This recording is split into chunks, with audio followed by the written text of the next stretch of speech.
What's up, everybody? Happy Prime Day to you out there in consumer land.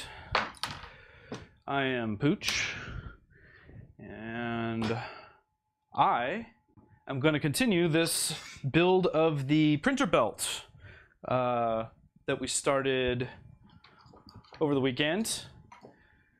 Make sure. Oh, I'm like off screen. Hold on. Let's get situated here. You'd think we'd be better prepared. All right. We got a big box of stuff here. Move this way just a hair. And even that. You know, I'm gonna move the camera. Just to get it. You just get it right the first time. You know. So let's see. I gotta aim it more this way. Good behind the scenes look. All the action in here. All right. Eddie can't check out with the correct price. Yeah, I've heard it's been kind of a mess over on the Amazons. Let's rotate it that way. The system seems like it's been overloaded or something. A lot of people complaining this morning about not having, I think I pointed the camera the wrong way, not having the right, not having enough bandwidth. Or you'd think Amazon, you know, the operator of Amazon Web Services, which like some ridiculous amount of the internet uses, would, there we go, your left, my right, would have a better handle on prepping their traffic for a big day like Prime Day. But, you know, just goes to show we're all human, we're all subject to the same problems. Well, we're not human. Amazon should not be subject to the same problems as the rest of us, but, oh well, it happens sometimes. All right.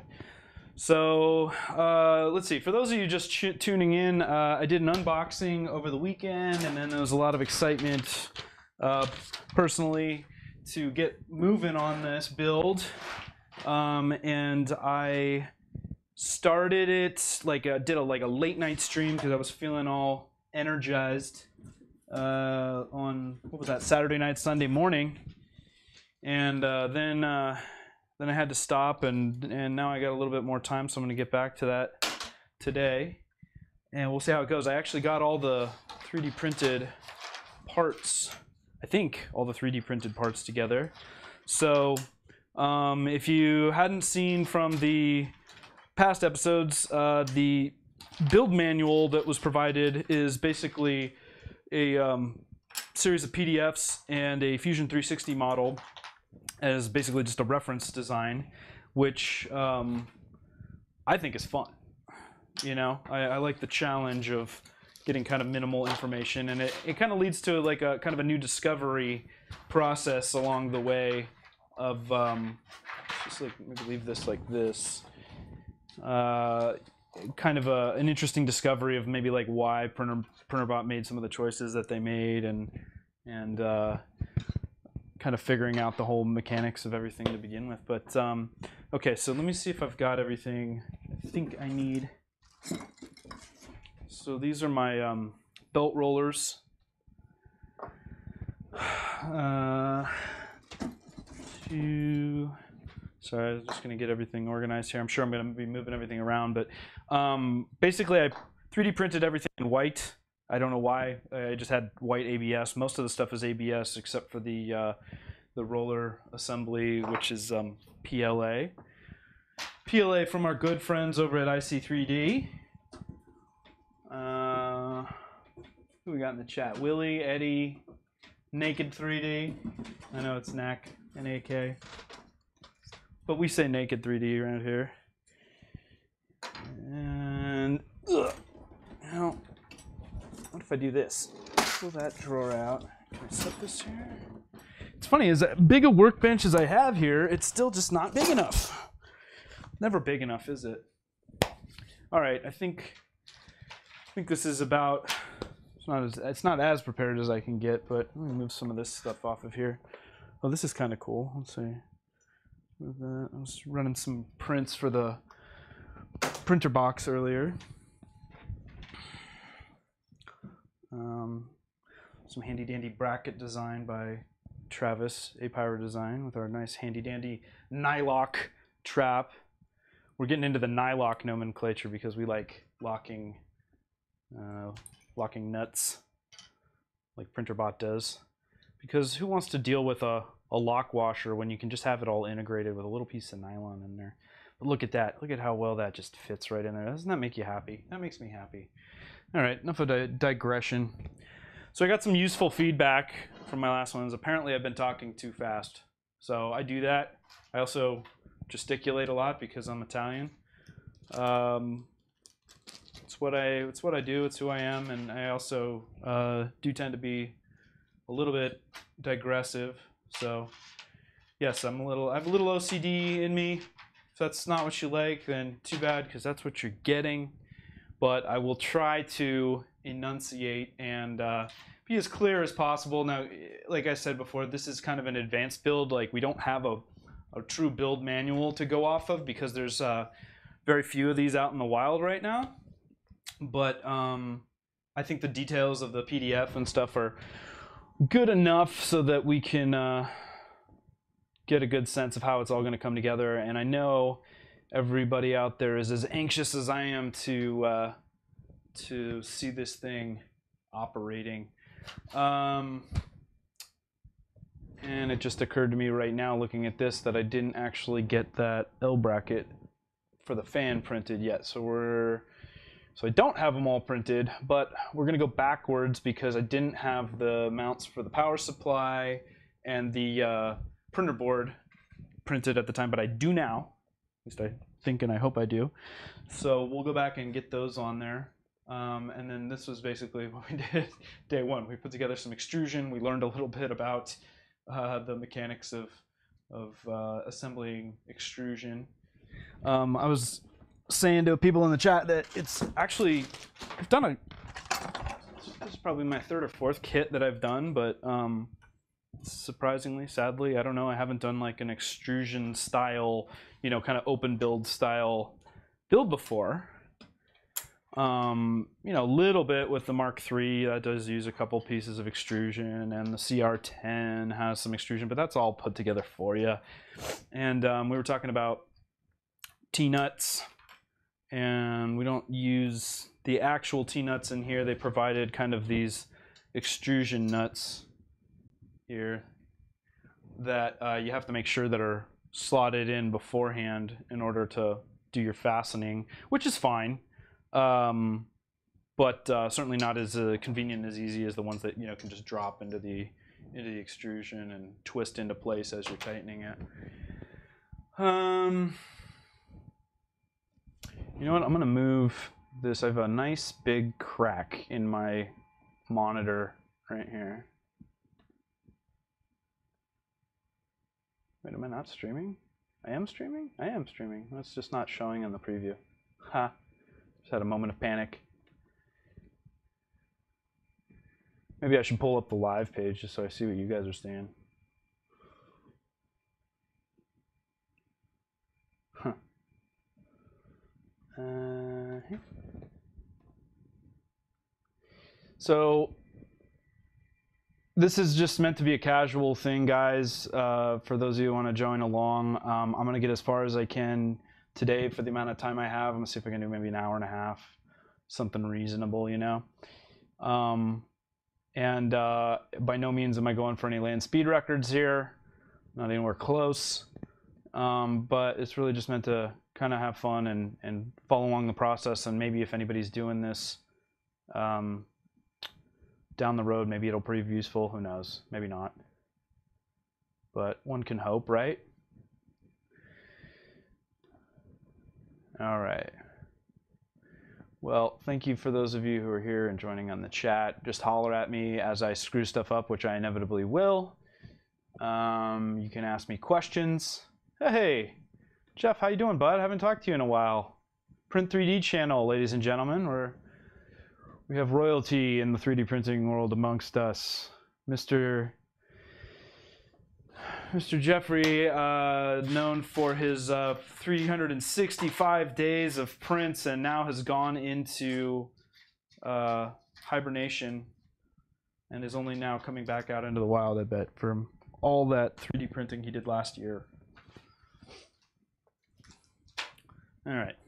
So, again, to recap, we're gonna go back and we're gonna put the power supply on. We're gonna put the printer board on. So this just uses a printer board F6 revision. It runs RepRap firmware. A really good, just basic piece of hardware that's very powerful. Printrbot uses it on a number of its printers. Trying to get my documentation squared away here. All right, so we need some M4s. We got our power supply here. What if I put this on here? I'll look at it this way. There we go. Gotta love. Oh, lost the screen. There it is. I love OBS with its handy dandy window sharing and all that stuff.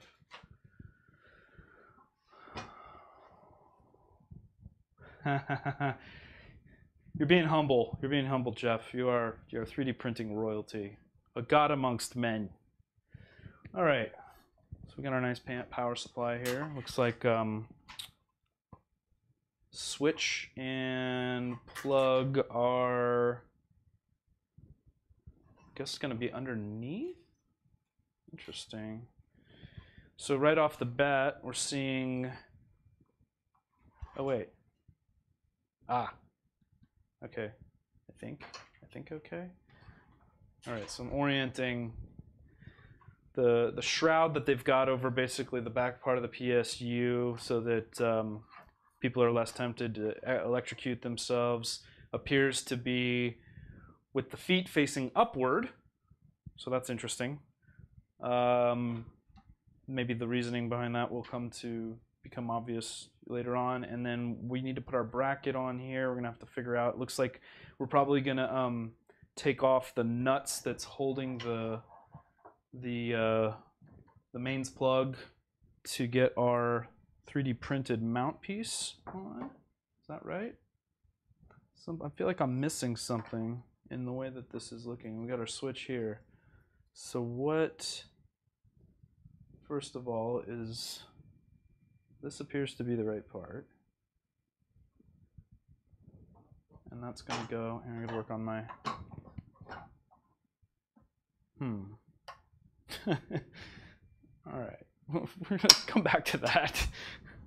Apparently I'm just either daft or I'm missing something in how that's going to work, because if that mount goes there, I'm not sure how the plug's supposed to go on, but maybe, just maybe, that's not the right part. There was another part, wait, that looked like that. Hold on.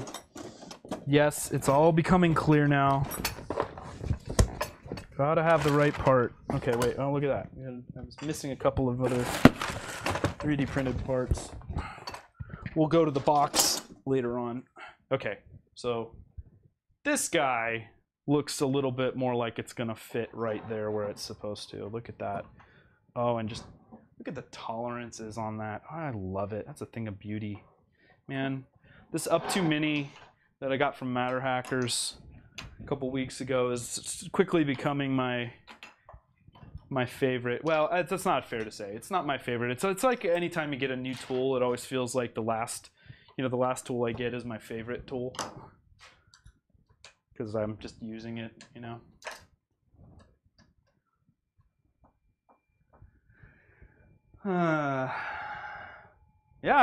Hey, Ron. Yeah, we got some structure.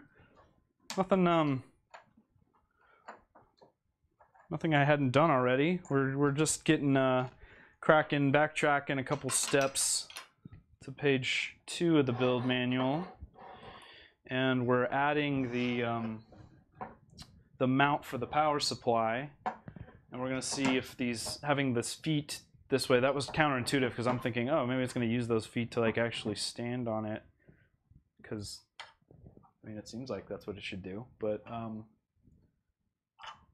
no. According to this picture, the feet go up, so maybe it's going to support something else underneath it. Probably will, because they're very smart over at Printrbot, and they have method to their madness. So this is also a good opportunity to make sure that our mains voltage is set correctly. 115 for US, it is, but good to know that our friends across the pond and in Europe and anywhere that has 220 are not being left behind. We need, what does it say? We need 10 millimeter M3. And of course, I just realized I left my calipers in the other room, so I'm gonna go run and grab those really quick just to verify, because none of the hardware bags are really labeled. You know, my eye is decently good. These aren't quite 10s. I'm pretty sure that's my 10 right there, and that's a 6.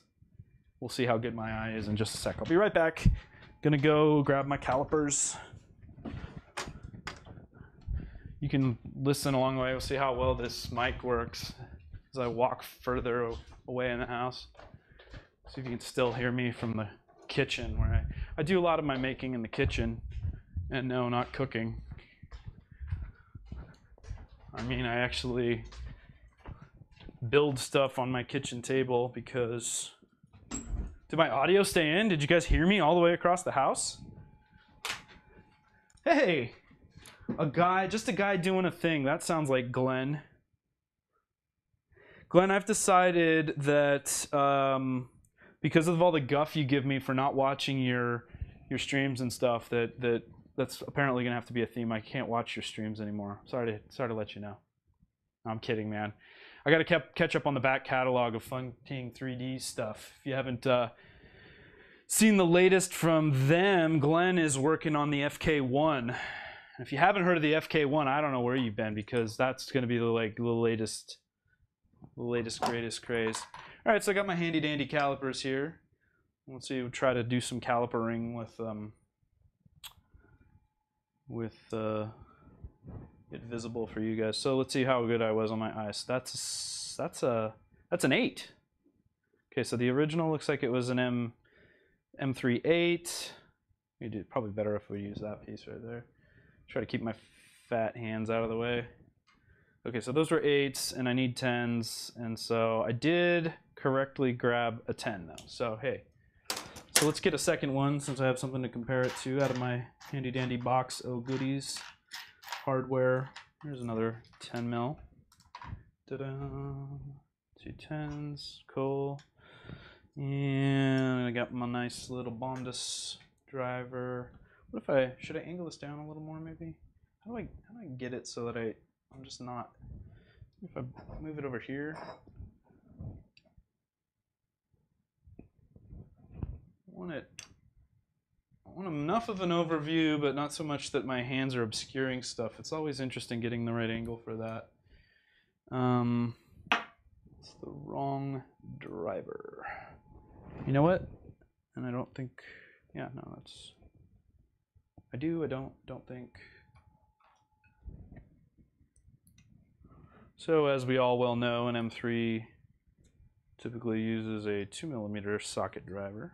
Hex head, Allen key, whatever you like to call it. I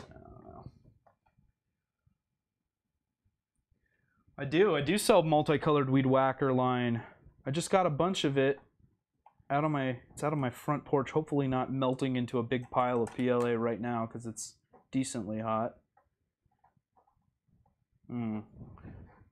Interesting. I don't think the 10 is quite long enough. Or I need to seat this. No, I can't seat it behind. So I'm not grabbing. Here, I'll put this over here, you guys. We're gonna get this right, guys. We're gonna get it right. I just want you to see what I'm seeing here in a little bit better detail.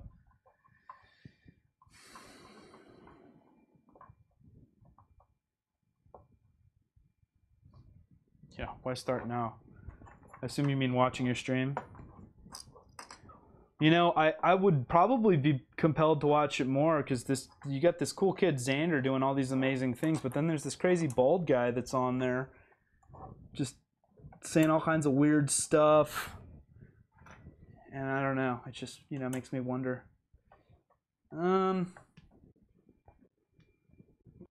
It's not grabbing. So, you know, this has kind of been part of the discovery along the way. I'm going to say I think we need a 12. I don't think 10 millimeters is quite long enough there, guys. Do I have that right? No, it's right where my monitor, let's see here, is cracked. No, it says an M310 in the...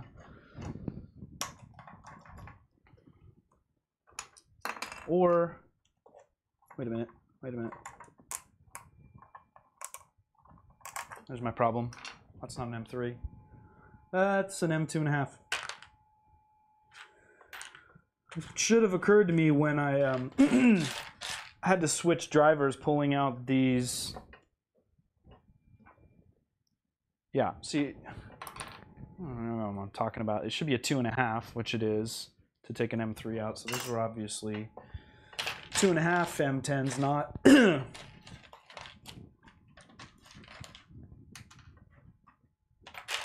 not M310s. All right, so now we got to dig around for the M210s. This is what happens when you mix up all your hardware ahead of time. Am I gonna have to go to my own kit here? My own stash? Oh. We're not off to a good start, are we?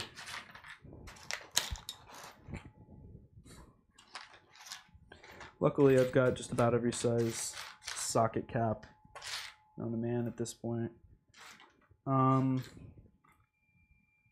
it looks like they're button heads in the drawing, although that doesn't necessarily mean anything either. So maybe they're in one of my other baggies. Hardware in that? Oh, I thought I emptied out all my hardware. Get that. That's a printer board. Gonna need that. Boy, at this rate, I'm gonna be building this for quite a while, huh? Okay, we need an M310. Aha. You know, it's funny because there's a mix of stainless and black, and for some reason my mind just goes right to everything's going to be the black style. And it's not. So, verify. Well, it is indeed a 10. This is probably overkill because it's obviously a 10. But it's a 10. Yeah, Xander's sidekick. It's good. It's good that everybody needs a sidekick. Everybody needs a Robin to their Batman, Glenn. So this is interesting. You know, I feel like before I do this, maybe this is a. What's going on here? Is this an M4? I swear I've put stuff together before. Yeah, that's an M4. Okay. Third time's a charm, right? Okay, that's an M3. And that is a 10. Third time's a charm.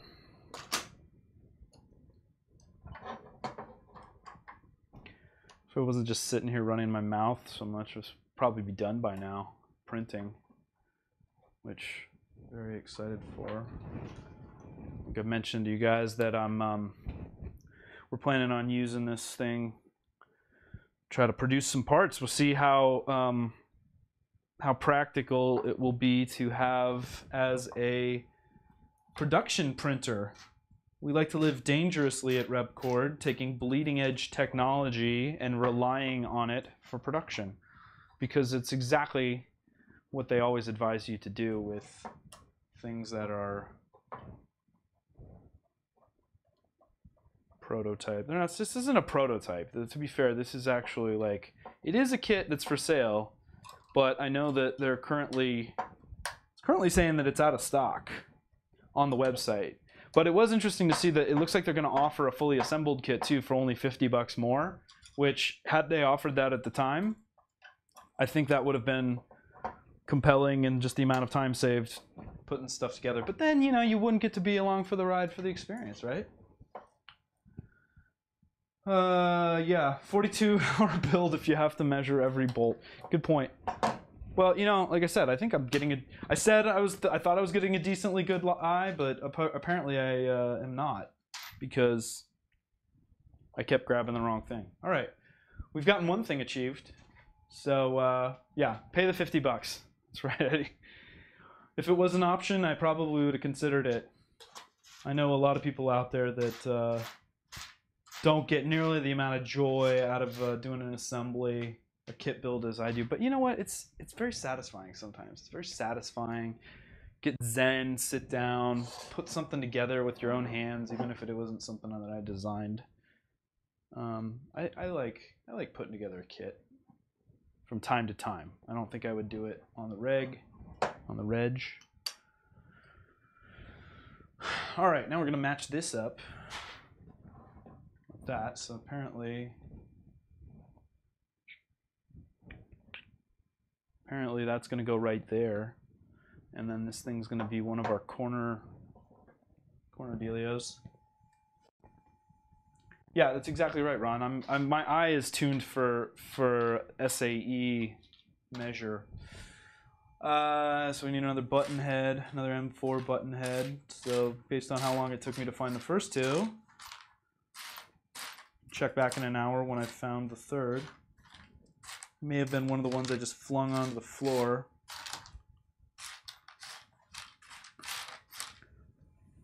It really was. It really was one of the ones I flung onto the floor.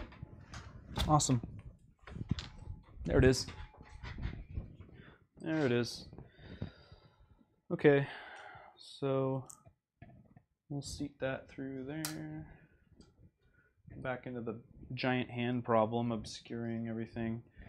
Eddie, seriously, what did you do, dude? How did you angle the B camera so that your hands weren't always in the way while you're assembling? It's very hard to put stuff together and show it at the same time. Maybe I need to like mount a top cam or something. Let's do it this way. Let's do it this way. A little trick of the trade. Like that. How about we just elevate? We're gonna elevate a little and not tip over. I'm gonna rotate our legs. Isn't this fun? I know you guys think it's fun. Maybe that's a little better. Maybe.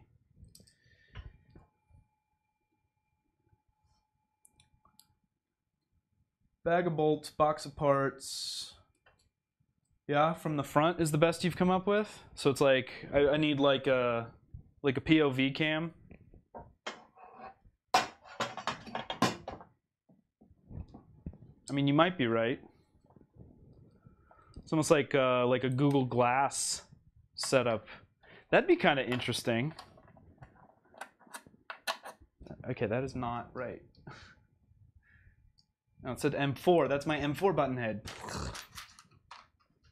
So this is an interesting, I don't know if it's a cautionary tale or an interesting lesson learned of kitting stuff. You know, as we're putting the rep box together, just kind of looking and seeing how other stuff is done. There's definitely things that you can do, trying to use as much of the same hardware as possible so that there's less confusion around what nuts. So we tried to stick with M3 everything on the rep box, save for maybe a couple things. But obviously when you're working with parts like like power supplies that are already off the shelf, they're already cut and tapped for a certain thing, so you're limited to your options. Also, I'm pretty sure that a lot of people would advise just dumping all of your hardware together. They did try to keep the parts for the various things kitted into different bags, but I was finding like it wasn't exactly right because I was needing stuff out of other bags and whatnot. So anyway, all right. So this whole thing is going to go, I guess, on the extrusion, on the bottom of the extrusion, as I see it right here. So these are going to fit inside the channels like so. See, now this is exactly where your little T-nuts would come in super handy, right? Oh, pointed facing me, pointed at the parts. But if I did that, you would see I'm not wearing any pants. So we can't do that. No, that's not true. I'm wearing pants. We'll try it. I'll try anything. Let's see. Oh man, that's really, feels really personal. It's also kind of obstructs the view more from the A. What if we put it over here? We're gonna get this, man. We're gonna figure out what the best way to do it is just in time to be done for today. Maybe like that? Hold this, like that, maybe?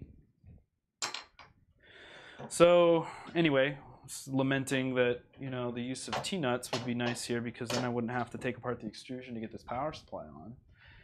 But I guess we really only have to take this piece off to slide it in the end here.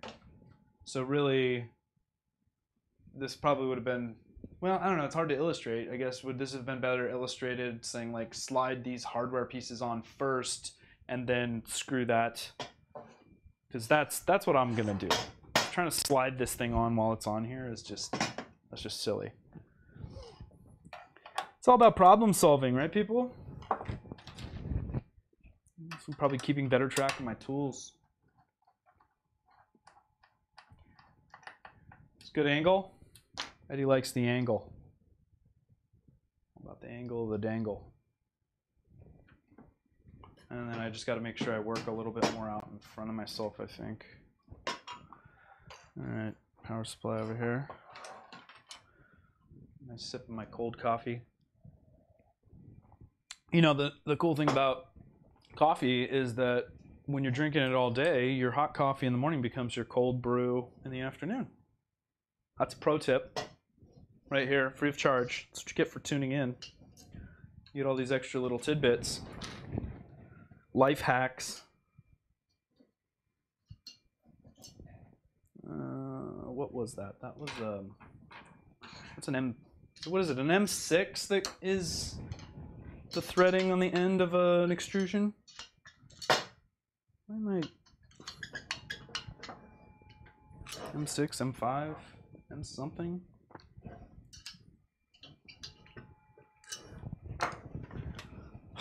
I'm already missing a driver to take that off. Oh man, just having one of those days.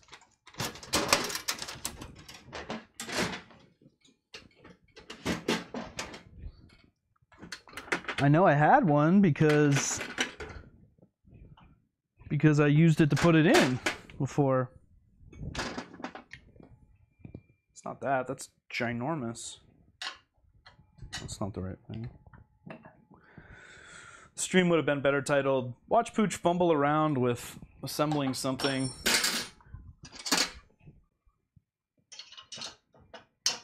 Well, that's it. Boy, I really cranked down on that. Got a little Western with it, you know? That's how we do it around here in the West. Yeah, M5. See, Glenn knows. Glenn is the inventor of the FK1, which is going to be made entirely out of extrusion and hopefulness. Right, Glenn?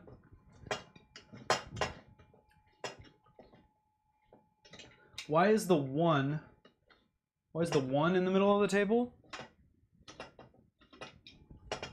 What's the 1, Ron? What are you talking about?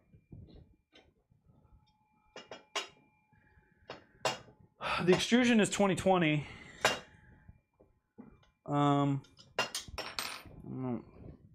This is probably not advisable. I'm kind of bending my extrusion just enough to get my piece in there. Don't tell anybody. But we're just kind of hacking things together here. We're just throwing stuff against the wall and seeing what sticks, right? Get my M5 lined up. There we go. I should probably make sure nothing else needs to go in that channel before I close it. Based on this picture, it doesn't appear so.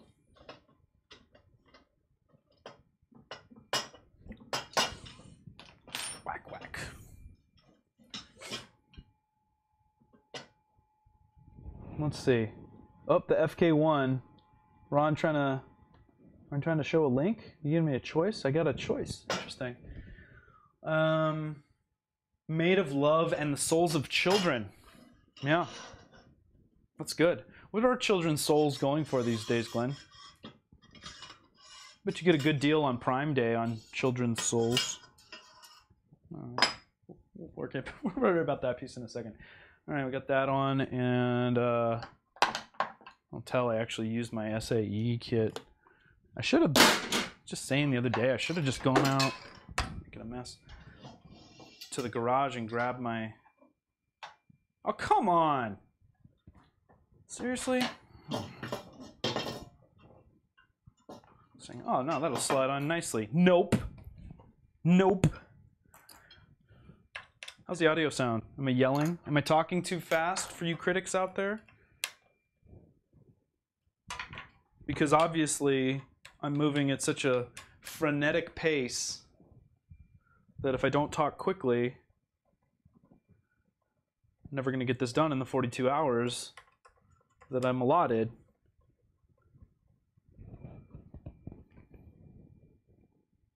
This is just, I'm going to knock the camera off. Come to butthead. Maybe see more of my lap. You know what, if you can't go to the camera, bring the camera to you, right, Eddie?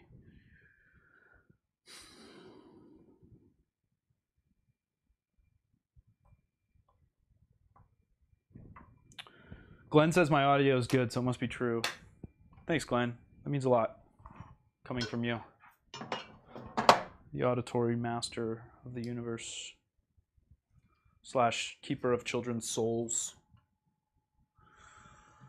Oh, please fit in there. Thank you. Okay.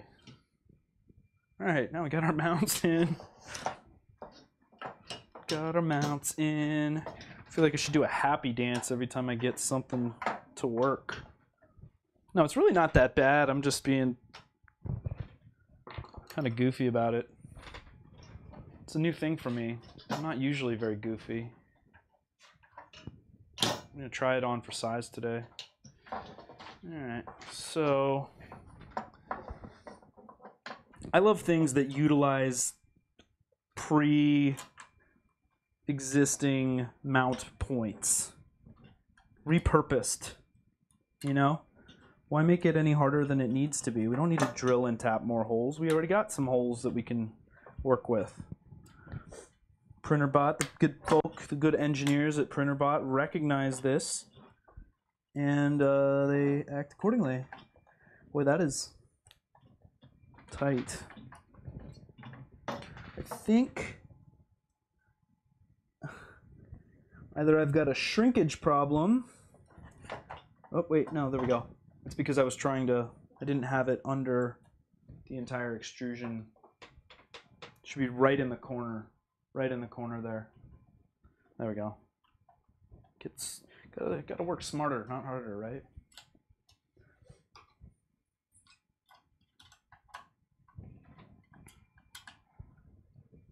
Eddie, you're so agreeable today. It's a nice change for you. You know I'm kidding. You know I love you, Eddie. Eddie's one of my favorite cynics of the interwebs. But you know what? It's healthy. It's healthy to question things. Okay, we're going vertical here for a second. Get that lined up. And then switch tools. Let's see, what did I say this was, an M4? That's not, that is incorrect. It is an M, no. Look at that. Look at that. It is still not the correct one. I think I had it right the first time. Or I'm just, how do I keep my, yeah, see, I had it right the first time. Okay, M4, well this one, this M4 button head is using a 2.5 millimeter Allen key. These M3s are using a 2 millimeter Allen key. That sounds right. That's right. Am I right? Yeah. Is it cold in the room? Do I look cold, Eddie? Am I sweating profusely again? I feel like you're teasing me, Eddie. It's not wise to taunt your stream host. It is not cold in the room. That is not why the shrinkage was happening. It was not shrinkage, though. It was just user error. What is interesting, though, is these feet that were designed. Interesting design for feet. This one here did experience a little bit of shrinkage, but I didn't have my mini calibrated correctly when I printed those, so it just looks like kind of like a little triangular. As we all know, that the triangle is the most robust shape found in nature.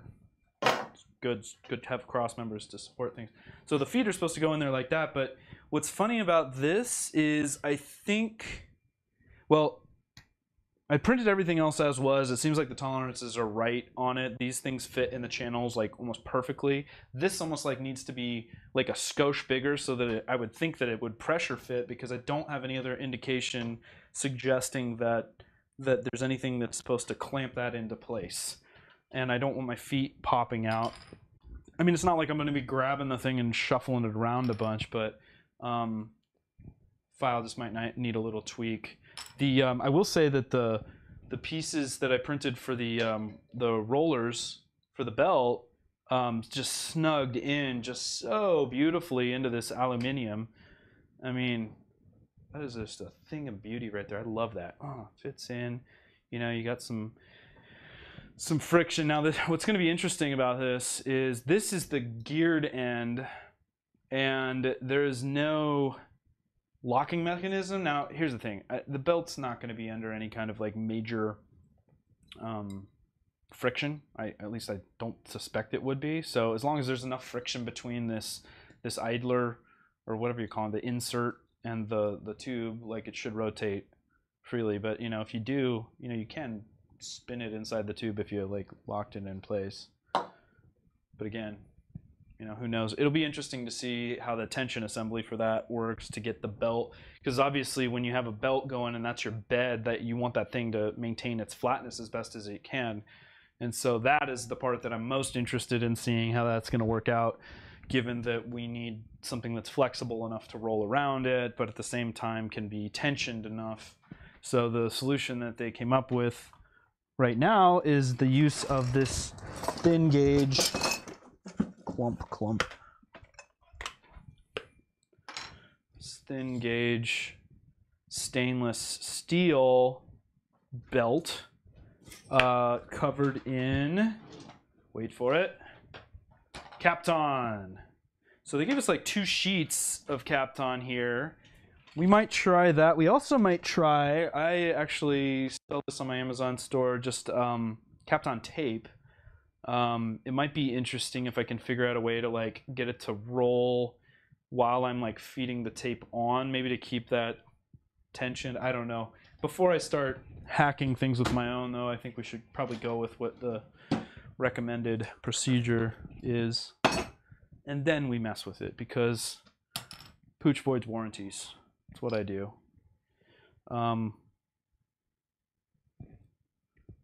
Okay. All right. We did that. We got our power supply on. We talked about the feet. Let's put the printer board on, because that's what it's saying to do next. Yeah, I know. It said it had shrinkage. It is a disabled foot now. Yeah, hobbled. You had a bad visual of the belt matching on the x-axis motion, so everything ends up two-dimensional. A two-dimensional, so instead of a 3D printer, it's a 2D printer, but like a... I mean, if you think about it, there's no such thing as a 2D printer. Everything is a 3D printer. It's just a matter of thickness. Mind blown. I know your mind was blown. For those of you concerned that I'm not working with an anti-static strap, you can bite me, because I don't work with anti-static straps. I just live dangerously, and I try not to touch any leads and stuff unnecessarily. But frankly, with this kind of thing, if static was that big of a concern, I think we would have more issues. All right, well, let's see. Tidy up these little holes right here real quick with my handy dandy boring tool. You love it when you get your supports and your tiny holes. Should be an option to, there probably is an option and I just don't know it, to disable certain supports. I would love it actually, and in Simplify 3D, let's see, you can have it generate supports and then you can go in and subtract stuff. That generally is my preferred method. Now this, I happen to use just the default Up Studio setting and they don't have nearly as robust options on that. This would probably be better done with a reaming bit or a drill bit of some kind. Actually, you know what? I happen to have some of that right here. Look at that. Oh, This is a micro drill bit set, slightly compressed. Right there. Micro drill bit compressed. This was sent to me by a supplier to try out, see if I wanted to add it to my product line. I opted not to at the moment because I'm not sure that it's terribly compelling for people, and you can just, Amazon's already rife with these anyway, right? Let's find us a nice little bit that'll clean this out so we can get our, now I'm thinking I think it's just some grub screws because I'm not seeing any nut traps in there to bolt this thing on. Also of note, it would appear that the board is unsupported on half of its side, maybe just currently unsupported, meaning that it looks like it just cantilevers right here off the frame. But I might just not have the right view here given my limited sizing thing. So it's saying there's a plastic screw that goes onto this F6 mount, it's the F6 printer board. It makes no mention of anything on this side. So let's just hope we're not putting a lot of pressure on this side of the board. Oh, here comes the UPS guy. Deliverer of all kinds of goodies. Wonder what he will bring me today. It's like every day is Christmas when you have Amazon Prime. I'm embarrassed to say, like, I order so much of my stuff on Amazon Prime or Amazon or just online in general these days that it's a good looking hole, that I forget what I order, and it's like I get a little joy of discovery. It's not every day. I don't have that much stuff, but if I can avoid having to go to the store, like, I'll do it, like at almost any cost. Like for ridiculous stuff like paper towels and toilet paper and all that stuff. I think I'm just lazy. It's not that I'm lazy, it's that I want to spend my time as efficiently as possible, and walking around the inside of a grocery store is a terrible way to be efficient with your time. So there's another life hack for you. Unsolicited advice from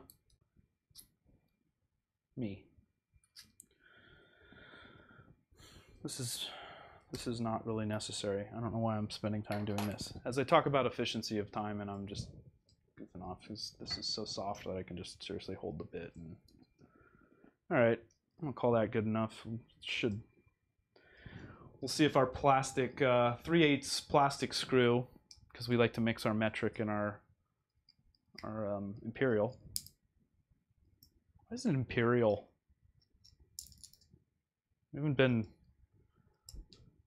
on monarchy in I don't know how long, and I know the Brits don't use it. In fact, I challenge you to name me a monarchy that uses the imperial. Does anybody use imperial outside of the US?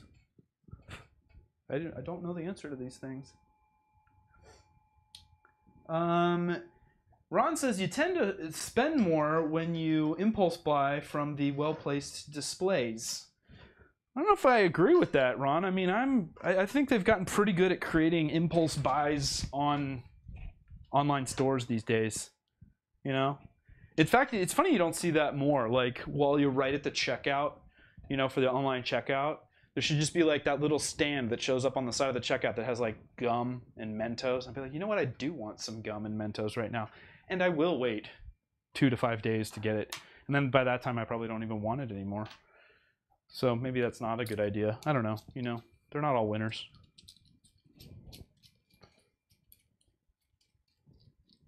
Ron, you like those impulse buys, huh?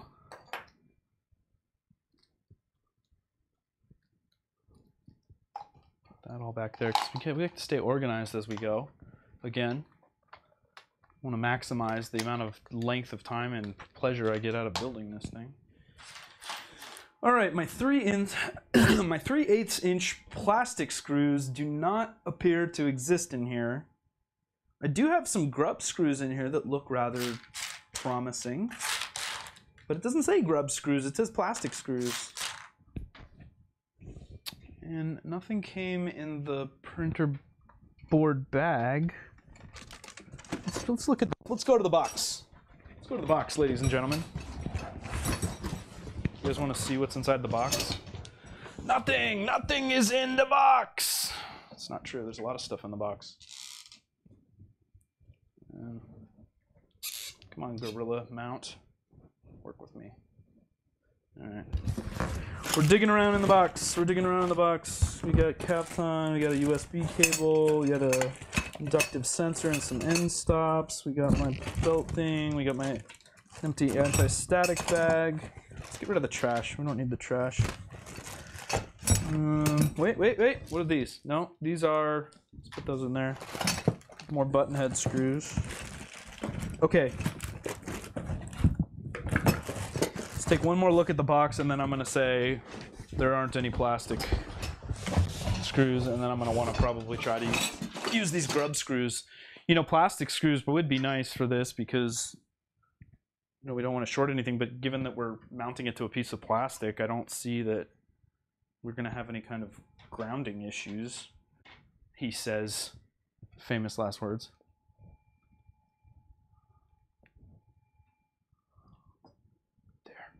There. Look at that. You can see, I can monitor the monitor on this monitor, even though I have another monitor. It's like Inception. Monitor Inception.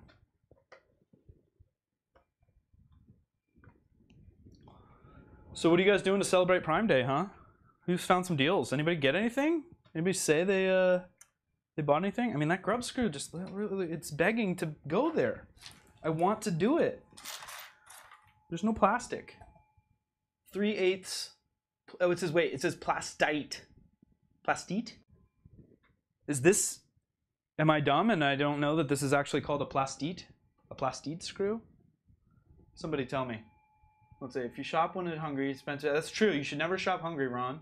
There are 2 other countries that use the imperial system. What are they? I like that. I love how vague that is. You just make a statement like that. Oh, wait, here. Were you supposed to print the plastic screws? I didn't see any plastic screws in there. Plus, that would be really tiny, not a very effective print. And given all this other hardware they gave me, like, why not give me... Does anybody know out in internet world? Look how dirty my hands are. I should wash my hands. Is plastite the name of a type of screw? I mean, this could be a non-conductive screw. Again, not that it really matters. Maybe it has more to do with the fact that it's designed to self-tap into plastic than being a plastic screw? Seriously, I don't have a Phillips here. Come on, guys. Oh, there goes the plastite screw. What we're calling the plastite screw now. Plastic screw equals plastite screw, says Jonathan K. Fun King. How much for a 5 1/4? 5 1/4 3D. All right, here we go. We got a. I'll just use my. Oh wait, here, look at this.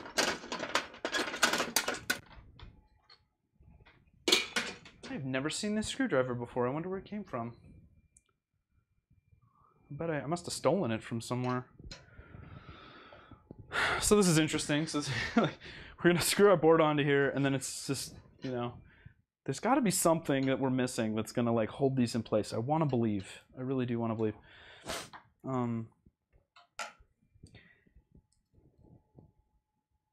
Use it. It's right. John, I'm going with you, man, but I'm holding you accountable.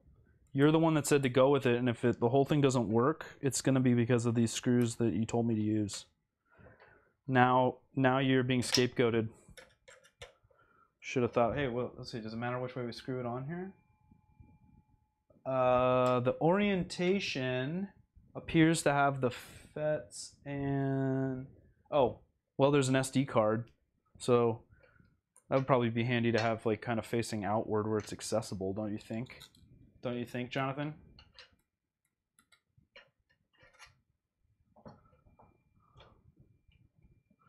Plastite screw 1 set. That feels nice though. That goes in there nicely. Wish everything just felt that firm when it goes in, like tightens up. And were you guys expecting this much rambling? I hope so. All right, that's on there. We didn't over tighten it.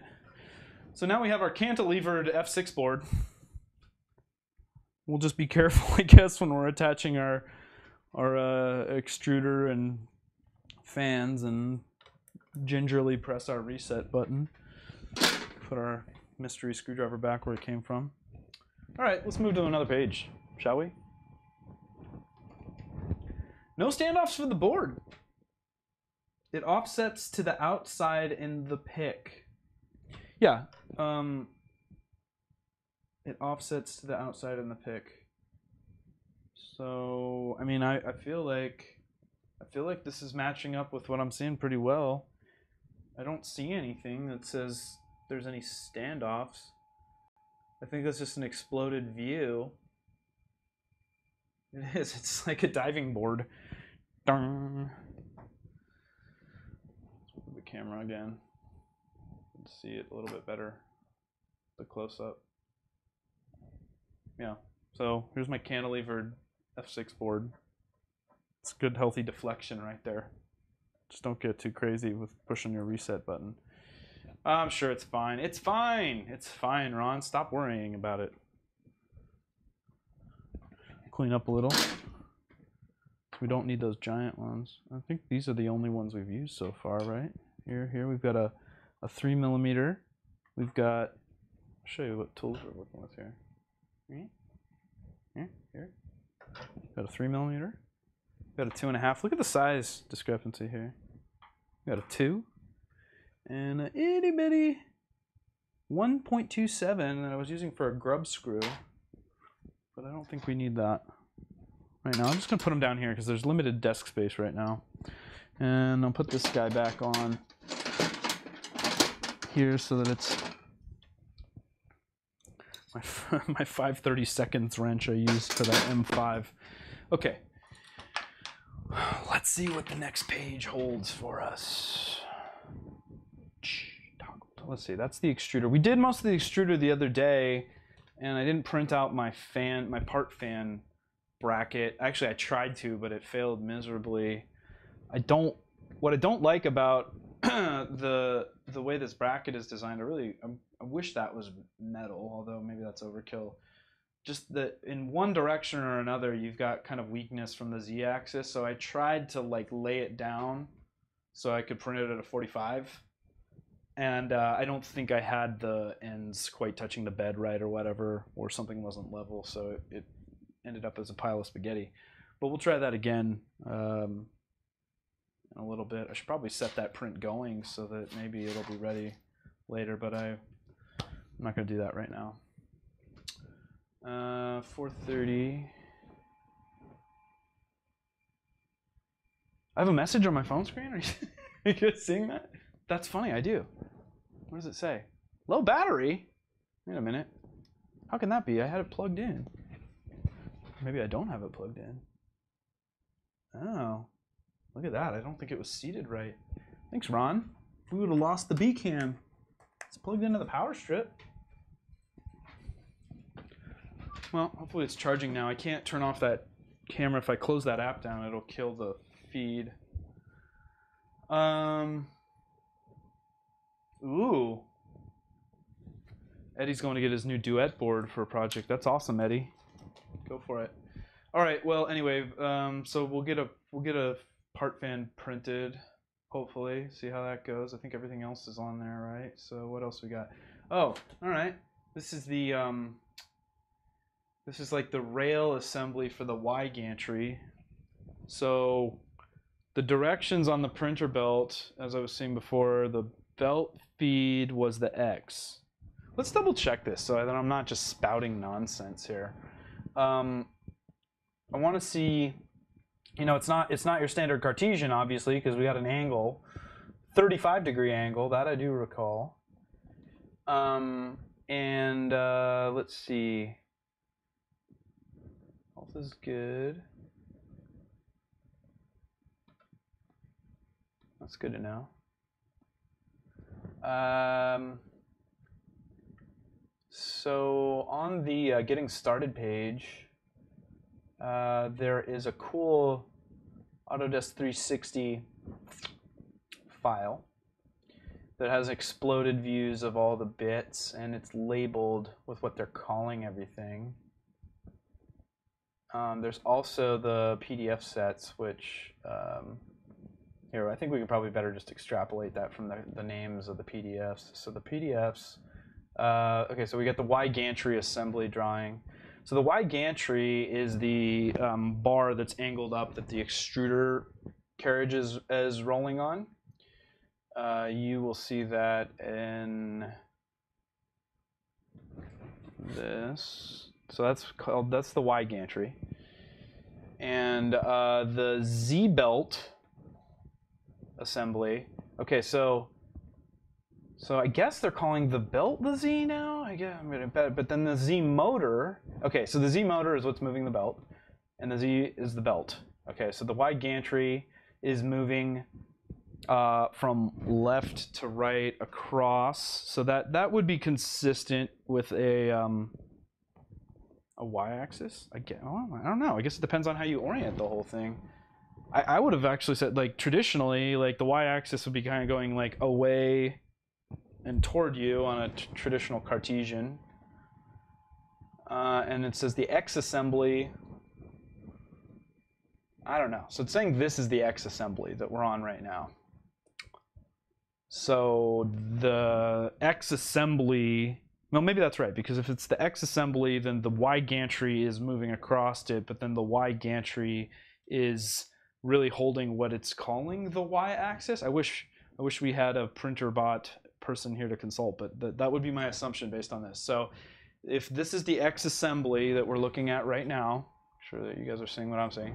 So if this is the X assembly, that's basically like the assembly for moving the Y gantry across the bed. So that would be our X-axis. That seems to make sense to me. And then if it's the Y gantry, so the extruder can move up and down. So when it's on the bed, it's like this, and then it's moving upward, which I don't know why I want to think that that's a Z, because it's like kind of got a vertical component, but it also has a horizontal component.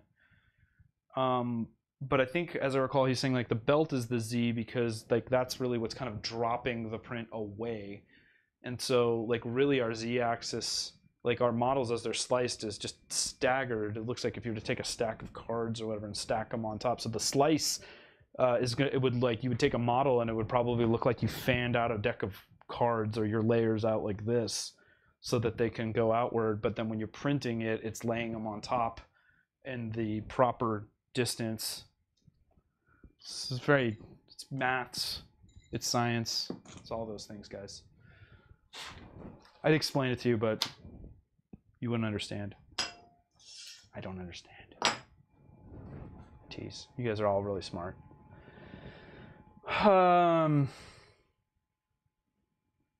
Yeah, I agree. I think there should be a standoff. That seems like it's logical. But you know what? Let's not make any assumptions yet, because I got to tell you, I'm starting to think, well, that's weird. It's really weird. And then I get to a later step, and I'm like, oh, that's why it's done that way. So before we pass any judgment, we're going to keep building some stuff. And it could well be that, you know, I don't know, does our you know, maybe we get to a point where like this extrusion comes down or something comes off of it to support it. I don't know. I guess we could look at the picture and see if that gives us any point of clarity. It didn't jump out at me before when I did. Get a zoomed in view. I mean, it looks like if you go on the Printrbot website and you look at it, the board seriously looks just to be cantilevered the way that we have it. But in the picture online, it's obviously a little bit different because I'm sure they took a picture of a prototype. It is on standoffs instead of a 3D printed part, and the standoffs are of course attached to the extrusion, so we don't have this going on. There were some standoffs, okay, but the PDFs don't show the standoffs. The PDFs are showing the 3D printed part, and the 3D printed part is obviously designed to hold the board. So we're just going to go with it. I would have almost preferred standoffs, but I can see why that maybe assembling it would be easier with something like this. But it just really needs something to like lock it into place. But maybe again we're not there yet. I don't know. I digress. Let's do some X assembly, huh, people?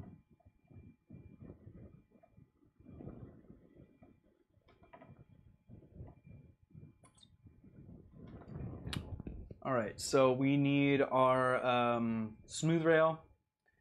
We need some extrusion nuts. Again, we're gonna have to take apart the frame. See, this was silly. I feel like I shouldn't have put together the entire frame. Maybe I'll leave the end off because it looks like there's just too many things that we need to be able to slide on there. So that's going through a tensioner. Wow. All right. Well. And then it's not telling me which rod I need. Is it the M8 or is it the M6? So they gave me two different rods, going back to the box again.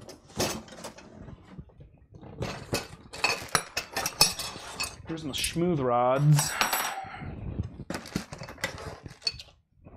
Smooth rod with the bearing on it. Well, logic would dictate, because we have our linear bearing on this rod, that this, and I would imagine we'd want a beefier rod, obviously, for our Y gantry. No.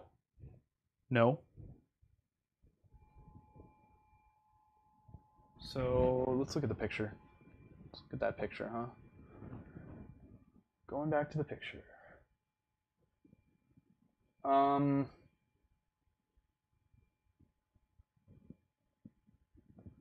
It looks from the picture like the Y gantry is on the thicker rails, like that's where we're going to mount the Y gantry to, and then the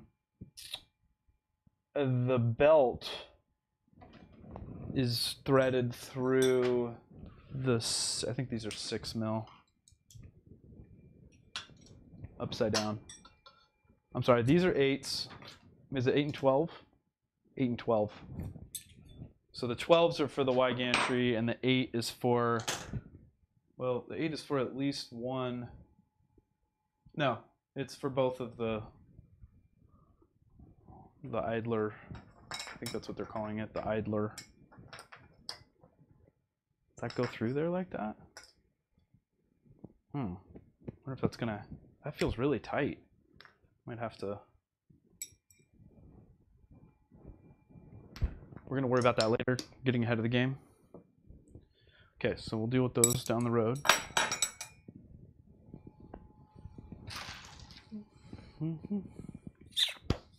Okay, well, I think what we just said was probably our best bet. Let's see, those aren't going anywhere. Those will stay in there.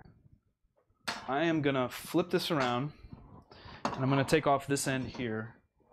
And I'm doing that because apparently I need to get stuff back into the track here, and I don't have T-nuts. I have these extrusion nuts that have to be inserted prior, and that's just the nature of the beast sometimes, you know? I don't like it, but I'm gonna deal with it. I'm gonna tolerate it.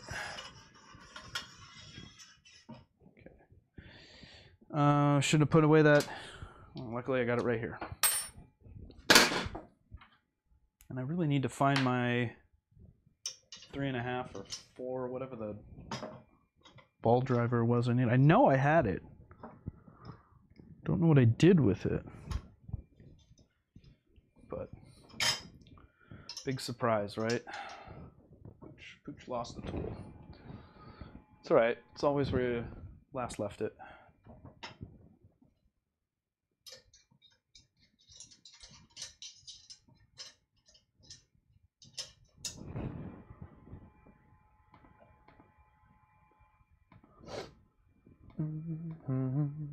Click. Oh, just me? Just me.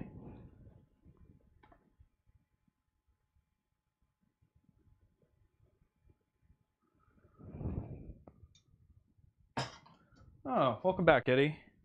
How's your duet board looking? I guess we could just do, I didn't need to take it all the way out. I was thinking I just loosened it enough to slide it off, right? That's right, we're learning. He can be taught. Okay, back to the what I'm seeing view. Okay, so now I spun this thing around. Now, given that we're rotated now, as if this wasn't enough of a challenge, I'm also gonna, maybe I'll flip it back around so it's oriented right, so I don't put stuff back together backwards. So let's move a little power. Ooh. Fumble risky.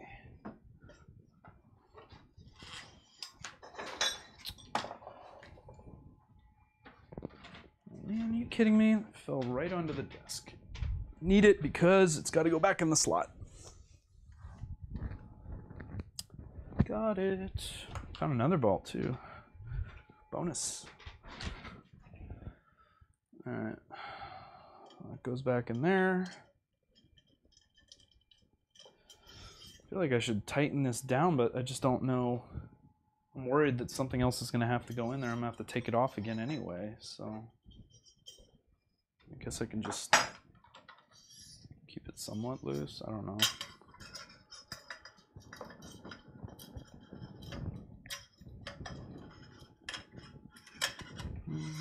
Get that in that channel. That channel.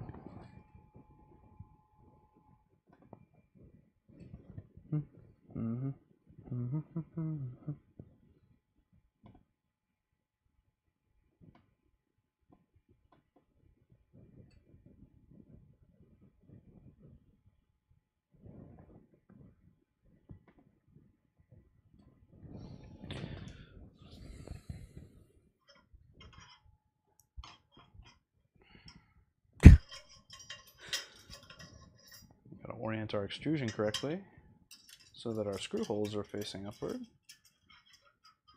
So this is ultimately what the bed is gonna sit on.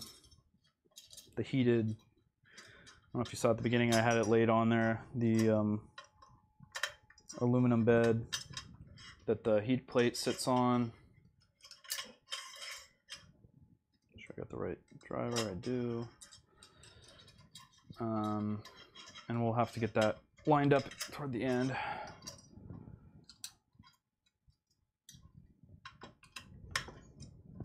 All right, that's got enough tension on it.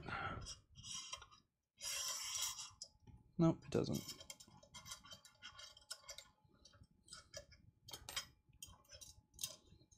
Holy hell.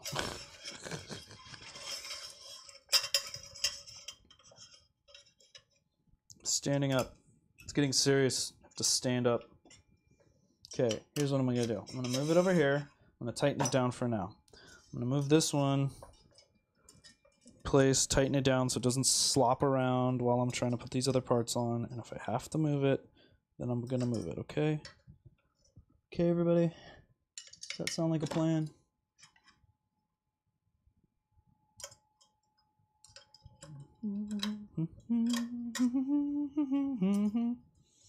Maybe we should get some music going next time, huh? Everybody likes listening to some nice royalty-free music while we work. Am I right or am I right? Okay. Those aren't going on. All right. Sounds good. It'll be fun to get that lined up eventually. All right, so I flipped it back around. Do I have the right side? Like, this isn't giving me any frame of reference to where my board is. In fact, it's gonna be on this side. Hey, what's up, Ben? Welcome. Country Club? Is Walter in here? What do we got? We're talking about Country Club. Hey, Chris. Welcome. As you can see, we've made very little progress. Now it's, I mean, progress is being made. It's just an interesting project because the documentation, like, there's no assembly guide. There's just kind of like some PDFs and stuff. And, you know, that's, to be fair, like, that was established ahead of time. It's a discovery. And I don't mind it. I like it. I think it's fun this way. But the challenge is you gotta try to, there's a bit of a chess game to it that I'm failing miserably at, where you need to be a little bit strategic around what you're gonna tighten where and when, because the thing didn't come with T-nuts. It came with these extrusion nuts that have to be slid in ahead of time. So that it means, like, every time I go to one page and it's got something else detailed, one, I have to kind of like work back to the image and kind of see what I'm looking at, and go from there. So when I last heard from Brooke, he said, well, go off the PDFs and the Autodesk 360 file design, and so that's what we're doing for right now. My hopes is that they're working on an assembly manual. I gotta imagine that they are, but I'm not sure what the plan is for the PrintrBelt right now because of it says it's out of stock on the website. Oh, okay, cool. Country Club just ended, huh? Good. I didn't want to take away from anything Walter was doing. Well, good. Well, welcome if you're coming from the Country Club stream. We are having a grand old time figuring out how the PrintrBelt goes together, and learning some interesting things around the engineering behind it. Again, not a criticism, just an observation. We love our friends over at Printrbot. Okay, so we're gonna put, right now we're putting the Y Gantry assembly together. So this is interesting because the PDF is telling me, okay, well, we got to put our 12mm smooth rod in. It's got everything bolted on there, but obviously once we get the Y gantry together, it's going to have to go on the rod. So, you know, it's like we put something in place, but kind of have to be mindful of the fact that it's going to be coming off again. Interestingly enough, they also, aside from these extrusion nuts, it looks like they're using what I've more traditionally seen as like a belt tensioning pulley. But I guess, you know, it's whatever you need it to be, kind of an open build, so that fits really nicely into the T-slot. See, T-slot is awesome stuff because there's just all kinds of cool stuff that fits inside of it and whatnot. Hey, cool. Walter sent you. Thank you. I hope we see Walter himself. Is he on Discord right now? I know he likes to get on his post chat on the Discord. Trolling for dollars, welcome. I was mentioning, I'm noting your feedback from earlier, and I'm attempting to be a little bit more mindful in my assembly process and talking a little bit slower. So I hope it's tolerable for you, buddy. All right.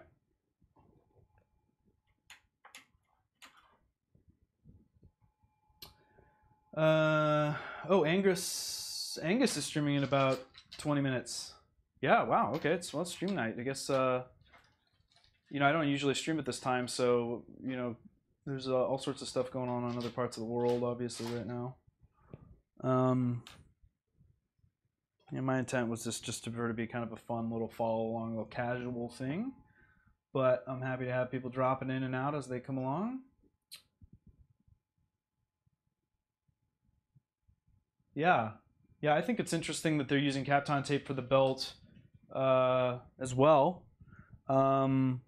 we'll see how that goes when we get to that. When I was at IRF, it looked like they were playing around with like putting some gecko tech in like little strips, kind of making it like a little tank tread thing.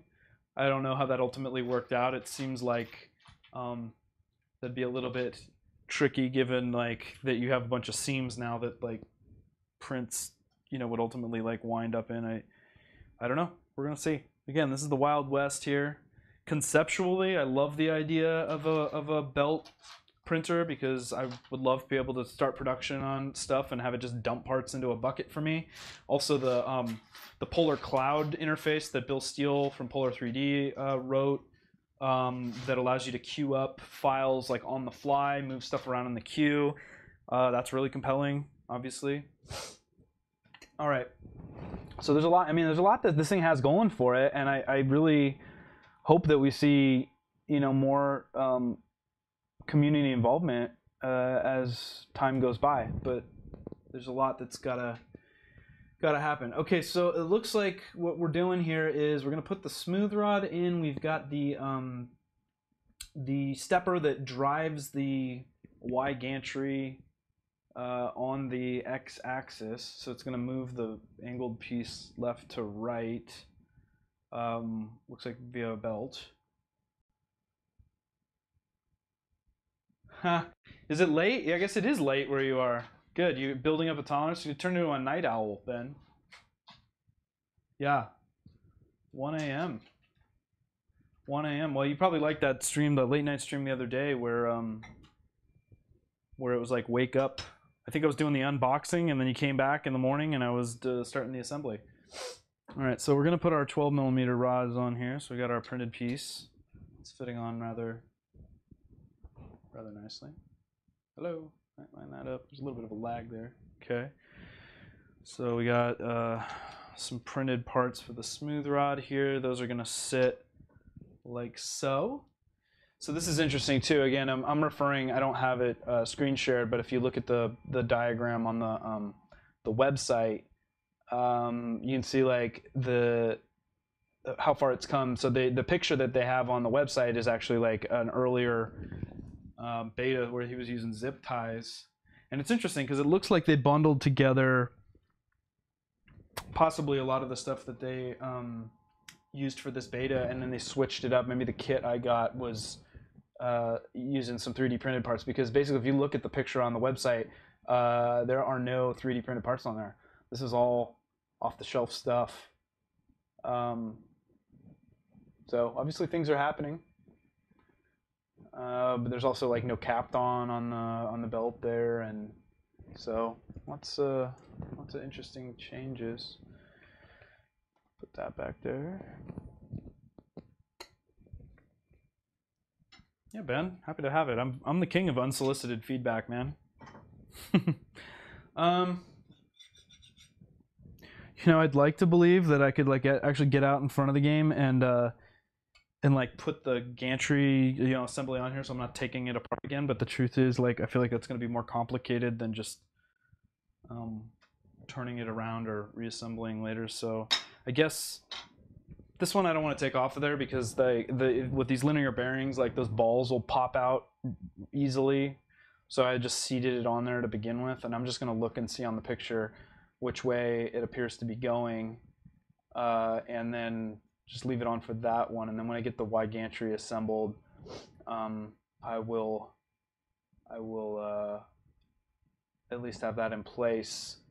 So that appears, so this is our printer board side, and this is actually going to be twisted around. It looks like the bracket for the Y gantry bolts onto this, like through it.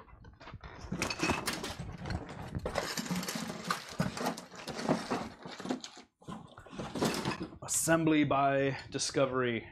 So according to the picture, we got this is our Y bracket, or Y gantry bracket, and that's gonna fit on there as such. Should we adjust this camera a little, maybe? Get my extruder out of the way. We need to go more like this way from the front, like Eddie said. it's kind of a blessing and a curse having that B camera. I mean, it's definitely useful because you want to see more detail, but it makes it interesting moving around. Hopefully, like, my text messages don't start popping up in here and you start reading my texts. It's okay. I only get appropriate texts. My mom is the only one that ever texts me.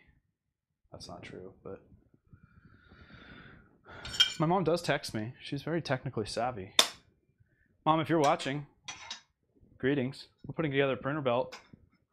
Hope you have yours together already. I bet you do. You're much more organized. My mom's a professionally trained librarian, so she does a lot better job knolling everything out and putting things together. She's also retired, so she has more time to do these types of things. Country, I saw, man. We got an influx from the country club. Thank you for joining us. We're having a good old time here, Walter. Welcome. I am doing just fine. I'm a little bit. I don't know if embarrassed is the right word. It's just interesting. This build is, has been disclaimed as one of discovery. The documentation is still ever evolving, and the parts that are on like the picture are different from the PDFs that are sent. So it's a fun little process of discovery. I actually kind of like it. It feels like fun problem solving, and it feels like you kind of get into the mind of the engineer, the maker. And I know Brooke, and I'm not sure what the nature of the collaboration was, but I know Bill Steele from Polar 3D, brilliant guy, has all kinds of amazing stuff. If you haven't met Bill or checked out any of his stuff, you really should. He's one of the what I would say one of the more significant innovators in the space in a long time. And he's been at a lot of the last few things I've been at, but he was at ERF with a really slick color changing thing that just utilized all of the main componentry off traditional four-stepper system, and it would basically use the z-axis to kind of come up and initiate the color changing and stuff like that. So it was a much more mechanically efficient way of changing stuff. Now how well that works, he's ambitious enough where he was telling me he wants to try to do a 32 color changer, and we'd talked about getting him rep boxes so that he can basically feed this giant thing in an efficient manner. So I'm hoping that's still in the works, because I think that would just be super cool. Again, how practical that is versus just really cool to see is another story. So, I'm gonna put my other linear bearing on, even though it doesn't say to, because I'm living dangerously and I do what I want. Thanks. BY3D. I like my rocket surgery shirt. I'm kind of a fan of dorky t-shirts, which if you've followed along with any of my streams or videos and stuff before, you'll see.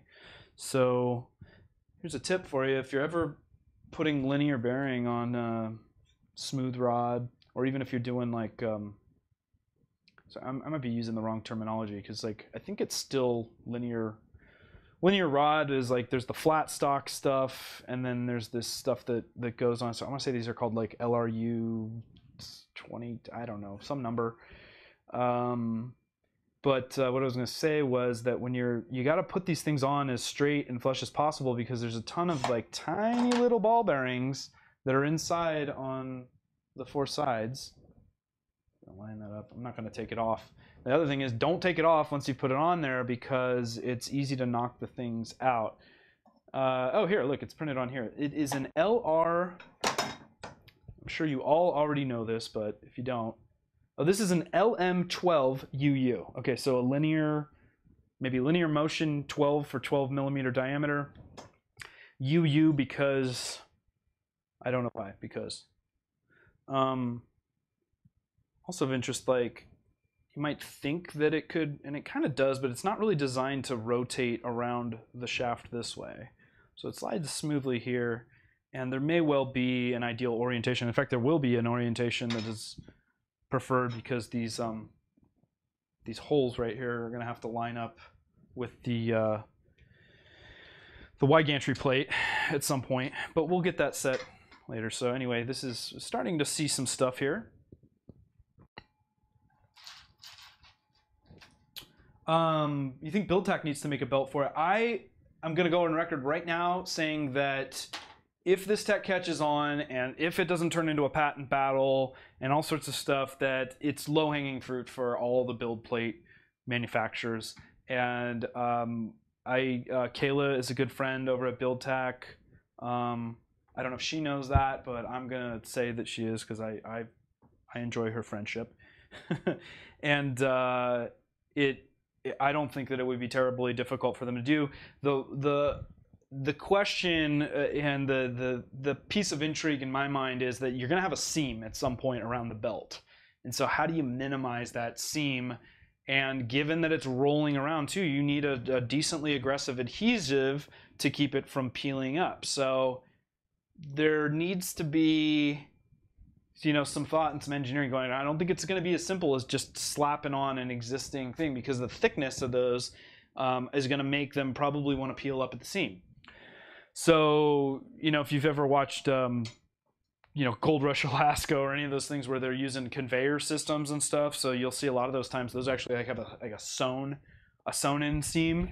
And while that's not exactly practical on something like this, I think what could be done, and Bill, if you're out there listening, or anybody else that's out there, it may be good to have a mechanical connection at the seam and then in software program the head to avoid it, so that it's just not printing on that little piece where the seam is, and then you can really get the tension of the whole thing dialed in, and you know that it's not going to come apart.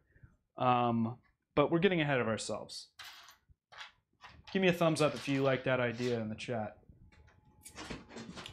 UU is the length. Okay, so the UU is longer. Longer than what, Chris? You would know better. Chris is building has built the Venturi 3D printer. Very extrusion heavy. He is probably way more versed in the componentry of these things. Let's see. Let's go back to the PDF.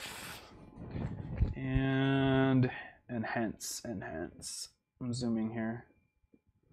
So this says it's just M320s. That's fine. Okay, before we start bolting things on, though, I need to get some extrusion nuts to hold the, I'm gonna guess that's the X motor plate or the Y, you know, I don't know what they're calling it, but we need a stepper. Got a gets to steppin' stepper. Doesn't need to be long because it's gonna be right next to the printer board, so I'm just gonna assume that one will work. And here is our mount. Well, let's see, we've got two different mount plates here. This doesn't seem to tell me which plate that is, so we're gonna match up the picture, and that's got a little bit of a dimple there, so we're going with that. LUU is longer than U. Okay, so there's a L. What did I say it said? LUU. No, this just says LM1, LM12UU. So there's an LUU2 maybe? I don't know what you're saying. Don't understand the words that are coming out of your mouth. No, that's not true. Okay, so this is what we're gonna call our stepper motor mount for, so the thing says this is the X axis that the Y gantry is gonna ride on, so I'm gonna call this my X stepper. Going to go in like so, and that's going to go like that, and then those are going to go on some extrusion nuts, which we are putting in right now. So this is interesting. Maybe it's not. I think it's interesting. Move it a little bit more down here so you can see better, perhaps. I want to bump the camera with my... All right, so I'm working right here. Hey, Nick. Welcome. Bye-bye. Sorry, I have another one. I'm sure they gave me plenty of extras. Because if it falls on the floor, it's gone. It's gone. It's not true. I'm not feeling bendy right now.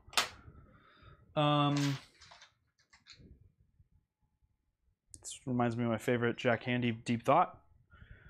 If you ever drop your keys in a pool of molten lava, let them go, because man, they're gone. Same thing. Floor is lava, right? Floor is lava. I need that shirt. Somebody send me that shirt. I'd wear it. I'll totally wear it. Floor is lava. I'm sure it's sitting right. Oh, it's right here on the stepper. Okay. So according to the photo, the dimple, the dimple piece, this piece, is facing forward toward the front of the camera. The floor is lava. Yeah. Thankfully, I'm in my lava-proof director chair. Guess what it says on the back of my director chair, Nick? Because I'm humble. No, it doesn't say humble.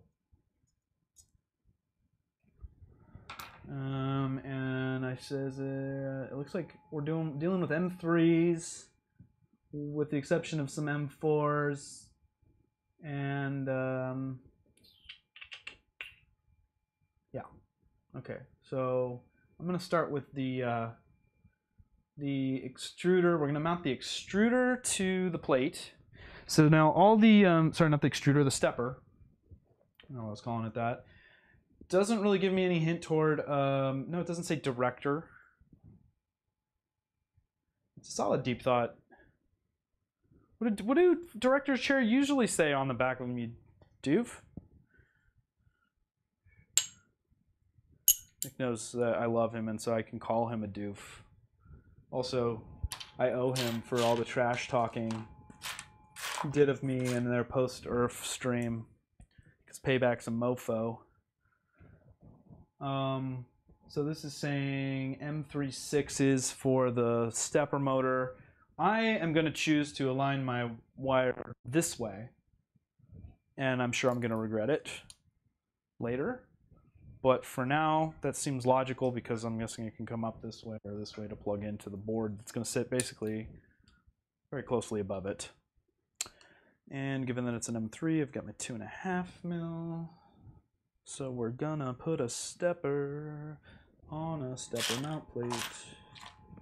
It's a song because I usually like to work with music on, but then when I put music on these things, YouTube demonetizes me because they seem to have hissy fits about copyrighted material.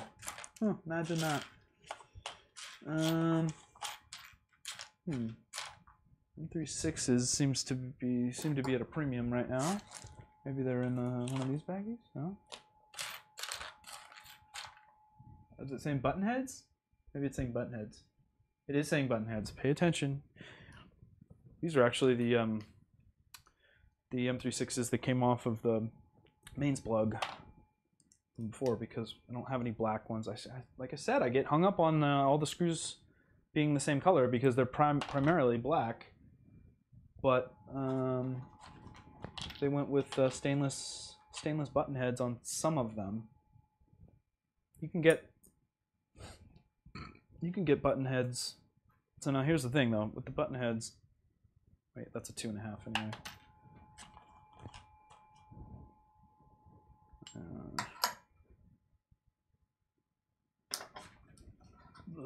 Fat fingers.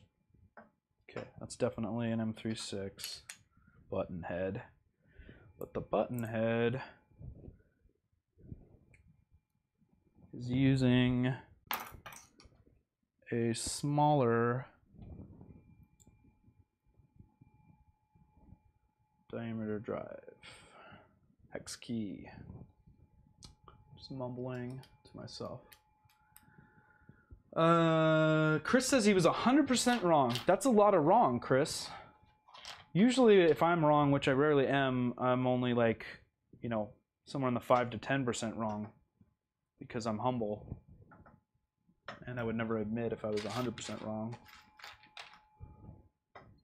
Because that just leads to bad things. When people think that you can be wrong about stuff, then they just don't listen to what you say anymore. I am totally joking.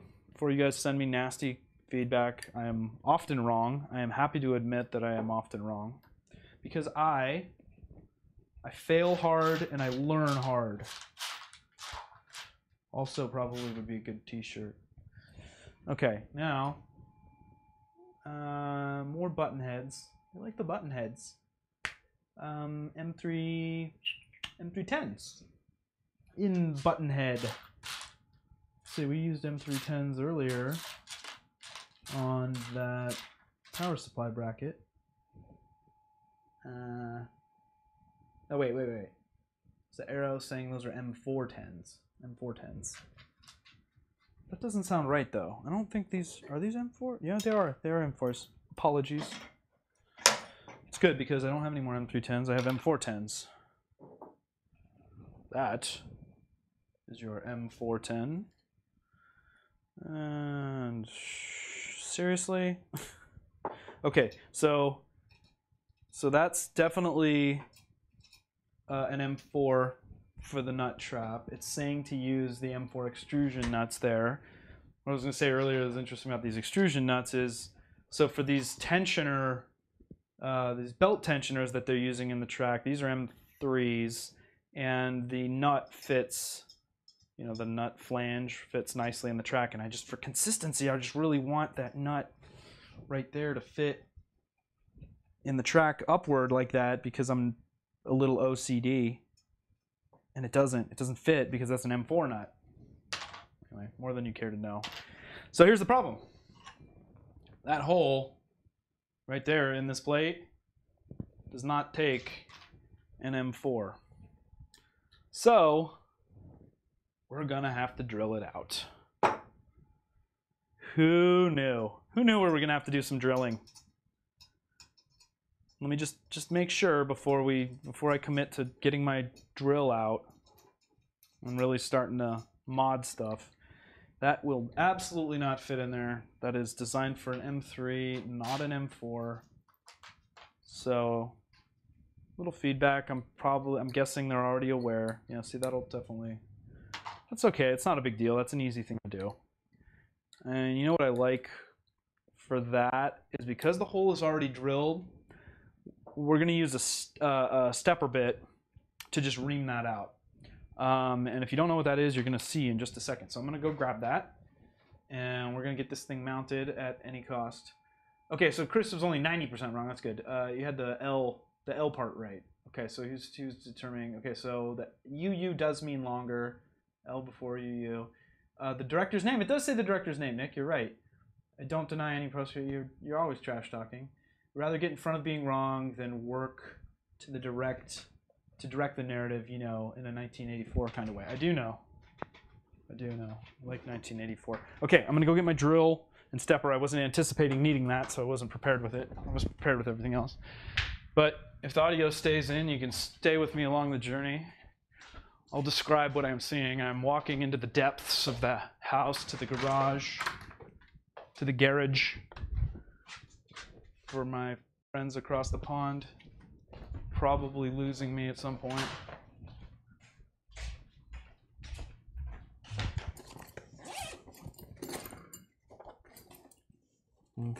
That's exactly what I need. Get that. Okay. Going to the big guns. Okay, so in the bag, I am not sponsored by Milwaukee. I would love it if I was. I love their stuff. I have my handy dandy M18. I also support their 12 series of lithium. And in here, I have my nice collection of stepper bits that are perfect for such an occasion. So I'll take Phillips out of the chuck. That back down in there. Now, get ready for this, because this is a thing of beauty. See if it all stayed. Ooh, look at that. Look at that. Titanium stepper bit set. You too can have your own on Amazon for the fair and normal price of, I think it was like 25 bucks, something like that. It wasn't terrible, but I use these things all the time. Actually, I just got this kit, so these are not very used, but I have other ones that I have used all the time. They are super handy. The set is nice because for various size holes, this is not the best way to chuck stuff up, but keep your hand clear. These things are really sharp, actually, so you definitely don't want that grabbing onto your hand. I'll switch to drill mode. Torque limiting off. Let's go back this way, guys. I'm gonna hide behind the seam there. You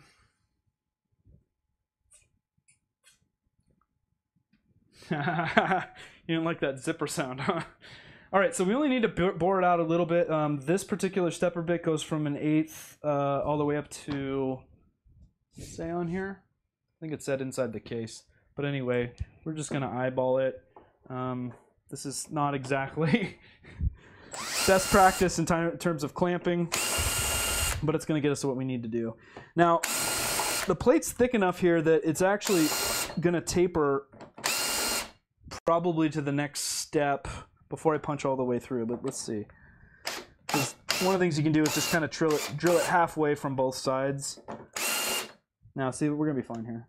This is only kicking to the next step, so we won't. And if anything, it just kind of creates a little chamfer. Nice thing about aluminum and steel. Not sure what kind of aluminum this is. Maybe it's some thick aluminum plate. Or is it steel? Can't tell. I feel like I should know better. So we drilled it out so that our M4s should fit. Look at that. It's a thing of beauty. You know what? It's just got a little bit of a... Just gonna try to hand ream that and get that out so it'll fit cleanly there. All right, so we're only like maybe halfway in and we're already modding, but we love it. We love it. And I verified ahead of time that there are no other plates. This is not the wrong plate. This is the right plate. These are the right nuts. Let's tidy this up here. I don't want to have a bunch of metal shavings fall into my lap.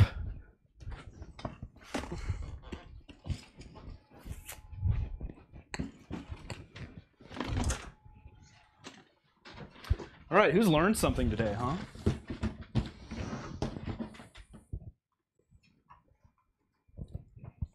Be nice to have a little shop brush or something here. I'm not slicing my... Yeah, that's right. You like this technique? If you're following along home, little plastic bag. It's something between you and the metal shavings so you don't embed a bunch of metal shavings into your finger, because that's never any fun. Having a splinter stinks. Having a steel or an aluminum splinter is even worse. Pro tip. All the pro tips. All right, well, that's good. Now we have a trash can over here. It's a good thing to have, right? And there goes the warranty. Yeah. You know what? I don't think warranties and 3D printer... Well, if you're doing a kit... Now, first of all, any company... I appreciate a company that's going to stand behind any warranty or, thing and stuff, but there's so much modification in this space that's going on. One of the things that's probably nice is I don't know... And it depends on the kit and the if it's a getting started kit, if it's a pre-assembled thing for somebody that's getting into it that doesn't do this kind of thing, that doesn't void warranties the way I do, then yes, it's like everything should have a warranty. But for a kit like this where it was disclaimed up front that this is advanced and stuff like that, if there's something functionally, like if the power supply is wrong or something like that, yeah, you better believe I'm gonna get in touch with them and say, hey, I got a bum stepper or something like that. But I'm not going to be like sending this. You need to send me a new plate. Maybe some people would. I'm happy to just drill it out.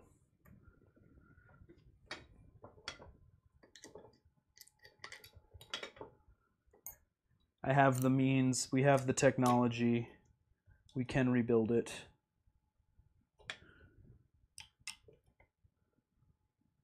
I would be remiss if I were complaining about something like that.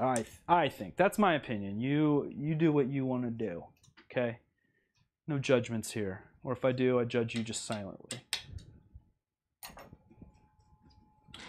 It's not built yet, Eddie, because we're having to do some hacking to make some stuff fit together already. And that's completely why, not because I'm slow and talking a lot. But hey, man, I mean, things are happening.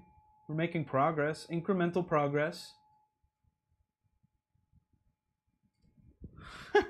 Your ANET is a shell of its former self, right, Nick? I mean, I think Crispy, Crunchy, Sparky, I don't remember what you call it. I want to say it was Crispy. Has very little of its original parts at this point, right? So we need M320 socket heads. So now we're going to socket heads. So that's the black ones here. And 20. That's it. Good eye tuck.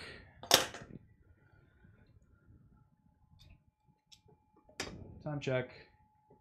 5:30. Okay, so I'm gonna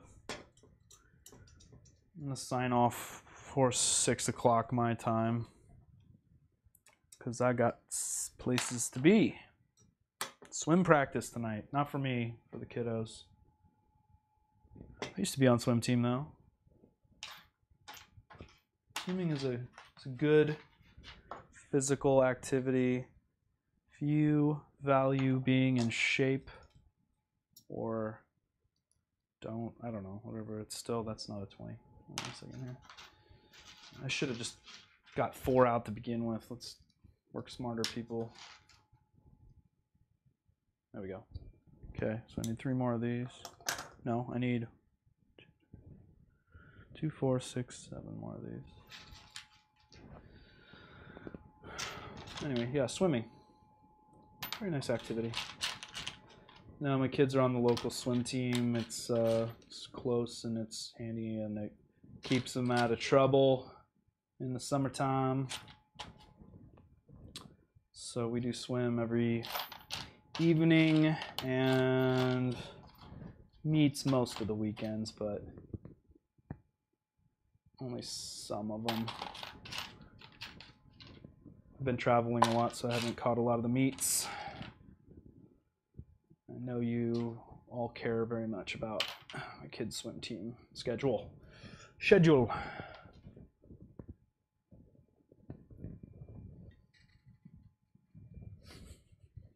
Yeah. Look, I never claimed I was going to be fast about it.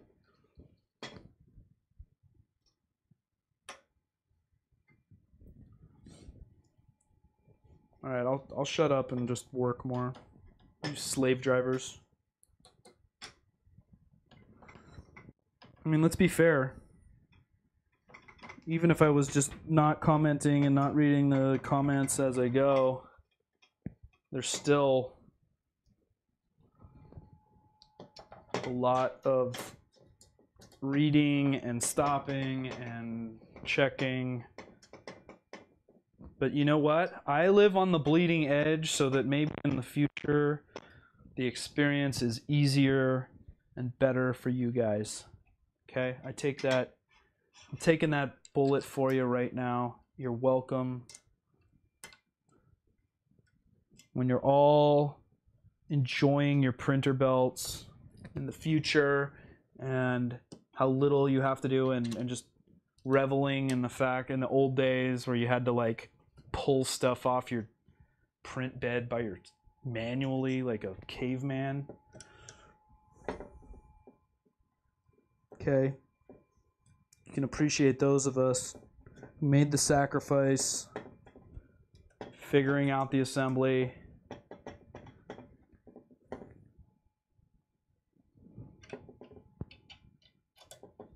You like that? Just making myself a martyr.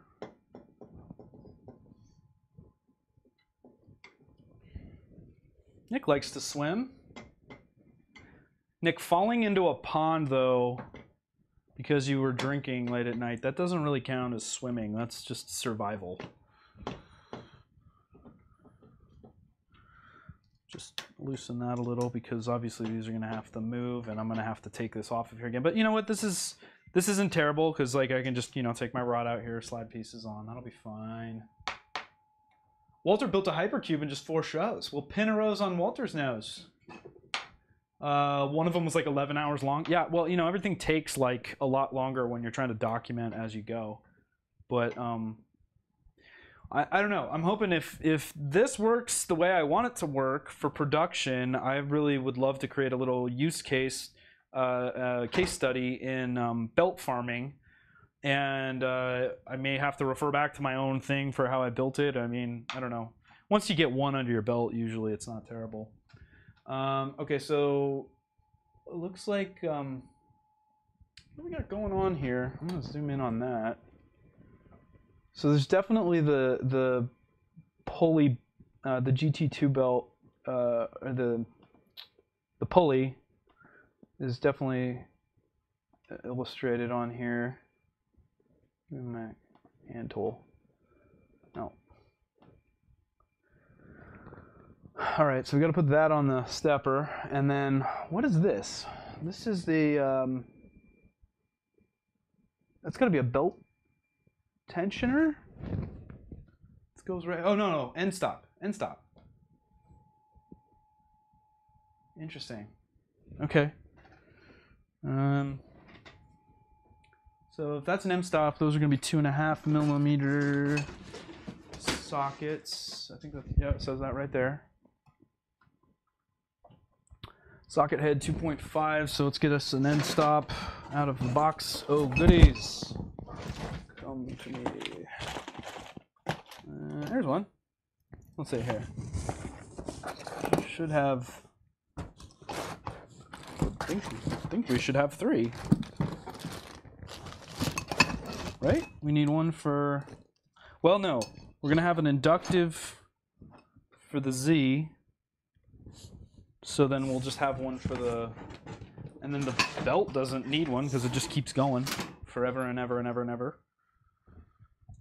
So we need one for the Y gantry, which is going here. And maybe there's one on the Z? Well, I guess we're going to find out. These look like one's longer than the other. Seeing as it's close, I'm going to go with the shorter one since this is right by where the printer board's going to be. So this is probably more than long enough. He says, famous last words.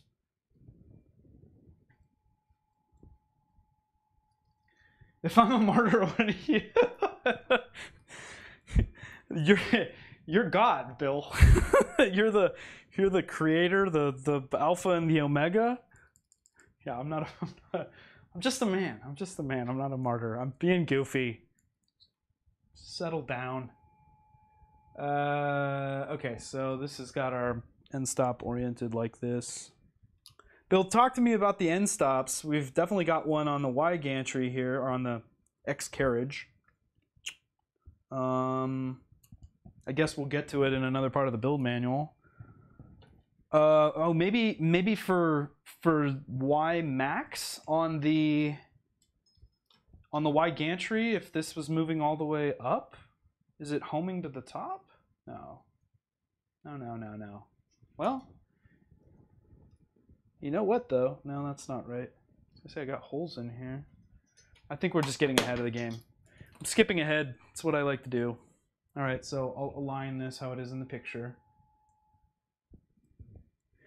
You know, I've said before, I have a lot of respect for people that design stuff like this because it's so many iterations. It's such a process. I'm just trying to build a box, and we're already in like, you know, I don't know how many different prototypes. And you know what? I'm gonna need where's my little micro drill kit? There's some schmutz inside my tapped hole. Maybe I can do it with this. Schmutz is a technical term, yes. Let's see if that does it. Little metal filing fell into the tap. I don't have any compressed air with me. Actually, I'm full of compressed air. Or not compressed air. One for the arm. One for the arm, yes. And the end stop. Snorkeling for lobster would probably be easier and cheaper these days. You're in like Lobster HQ, Nick. Can't you just like walk out on the beach and pick them up? Just walking out to you? That's okay. That's okay. Naked Design, Naked 3D, Knack 3D. You'll get to making your own videos. It's a lot of fun. It's a lot of fun embarrassing yourself online. No. You do have to have some thick skin though. You get some pretty great comments from the public when you open yourself up to the public, but you know, if you're like me and you just don't give a rip, then good. All right, so look at my my 2.5s, M2.5s. This is verified, but I'm pretty sure that's it. Yep. Inverted. I'm not flipping it over, I'm lazy. And it said it's supposed to be an M2.5 by 10, I think it said. Just pan over here. Oh wait, no, it just says M2.5 socket head. Length undetermined. Well, this one will do it. This one will do it for sure. And it says it's a socket head, not a button head. And here's its twin. So we're going with that. So 2.5s are interesting because they do, on these end stops, they just kind of thread through nicely. They're tight, but they will thread through. And once again, I want to check actually the orientation of my end stop, which I've flipped over. So we're going this way.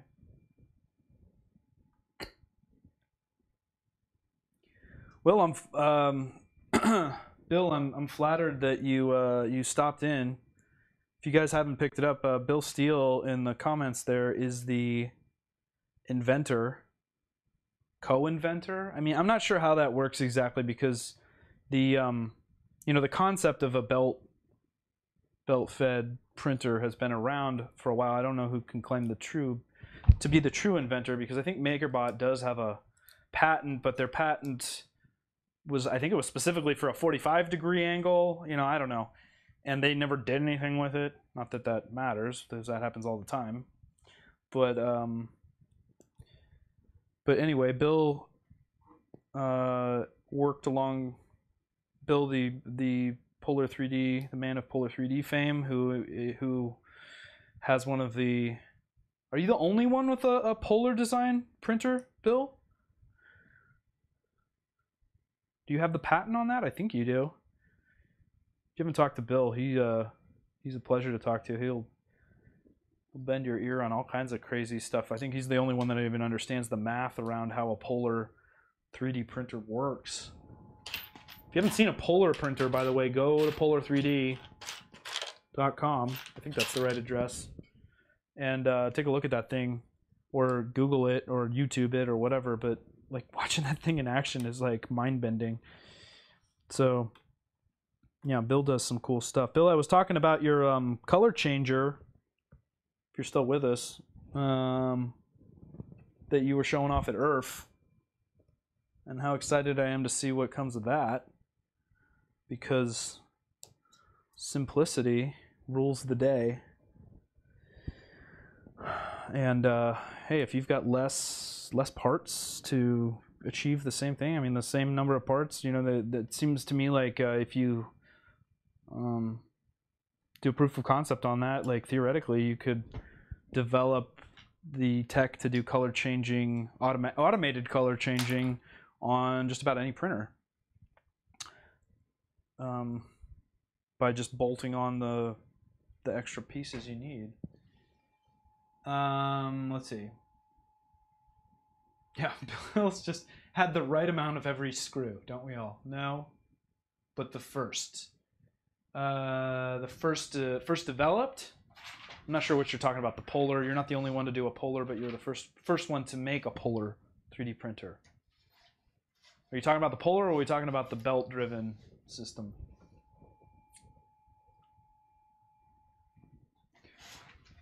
Yeah, if you didn't want to get called naked, don't like make your handle NAK3D. Everybody reads the 3, you know, when you're like in leet speak. I feel like I don't know why I want to do that. I don't think I want to do that. That's too far away. All right, we got an end stop. We got to put our little pulley. Go to the motion bag. Got a little bag of pulleys and GT2 belt stuffies, thingies, thingamajiggies. Idlers. Guessing we're going to need this idler. Probably should have looked at the other side actually before I did this, because obviously there's going to be an idler on the far side that I didn't put the nut trap in for. But you know what? Easily rectified. All right, so we got our dealio, a pulley, and our idler, and an extrusion nut. There's got to be a washer that's supposed to go on there, though, gents. There's no way that's going to be just sitting on there, is it? I mean, I guess the bearing. Okay, so here's what I'm talking about. The for the idler on this Y carriage, the bearing does sit out enough, but this is just going to rub on the extrusion as it spins. I guess not that it's a big deal, but I want to throw a washer in there. Why not throw a washer in there? Maybe I will throw a washer in there, because I told you I'd do what I want. All right, we're taking that off. Come on.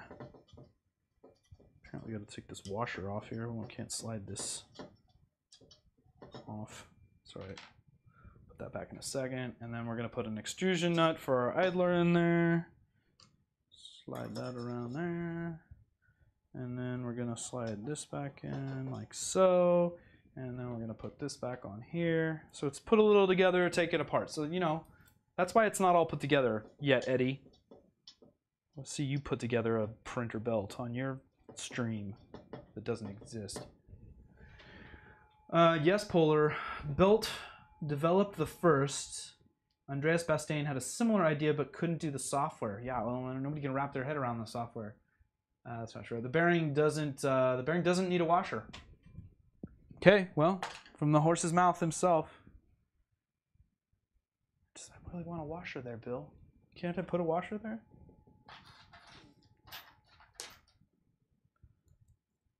No, I mean, I get that it doesn't need it. It's not like it's under intense amount of friction.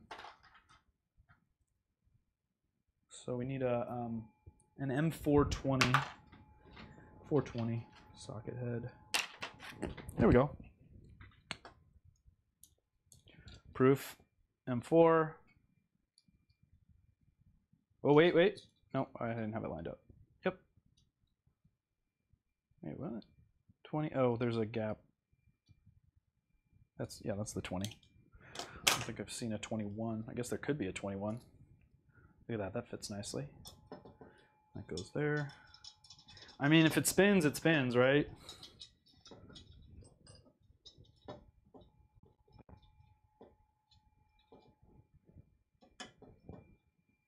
Yeah. Wait a minute.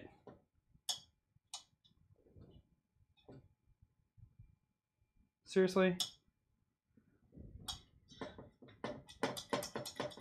Maybe it's supposed to have play like that so that... Am I missing something? I don't like that. I don't like it. Here.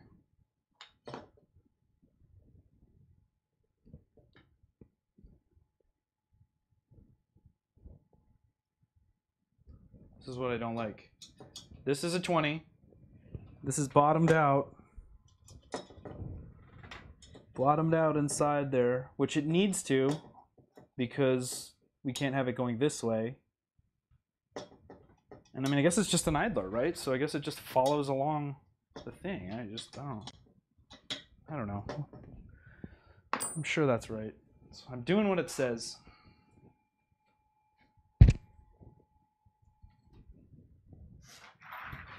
But I see now why it doesn't need a washer, because it doesn't even get pinched down against the extrusion. I keep wanting to move this thing, right? My subconscious wants me to move my hardware away. I think it's because I'm trying to see over here. You know what I did originally that worked? All right, I got about 15 more minutes with me, guys. But, you know, it's taking shape, right? Okay, I think we're ready to move to the next page.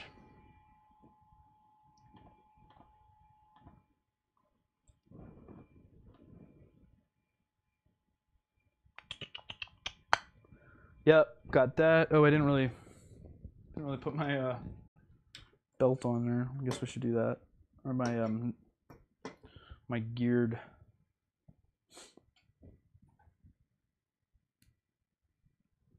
Pull the tensioner out. We got 2 on this one because it's a GT 22, 24, 22 tooth pulley. With we got a D profile stepper, and it's going teeth down in the picture, and it's a Runus or Run Nice. It runs nicely, according to the brand name of this.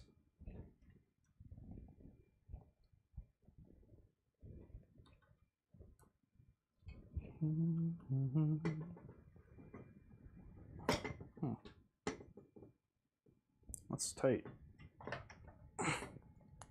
Why is that so tight?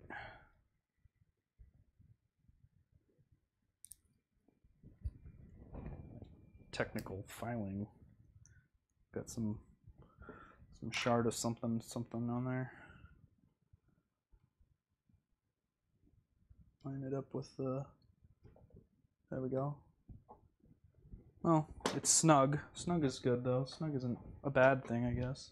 It just depends on how far down I need to seat it onto the shaft, but won't tighten this yet because we don't quite know where the belt is going to line up just yet. Okay. Put the rest of the extrusion things in there.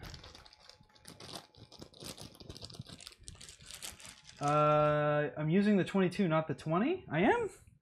Maybe I did measure it right. I was like, no, that's right. There is a 22. So wait, you're saying that the 22, the 20 doesn't bottom? That just seemed like it was sticking up more than 2 millimeters. You're probably right though. Because sometimes I'm like 5% wrong about things, right, Chris?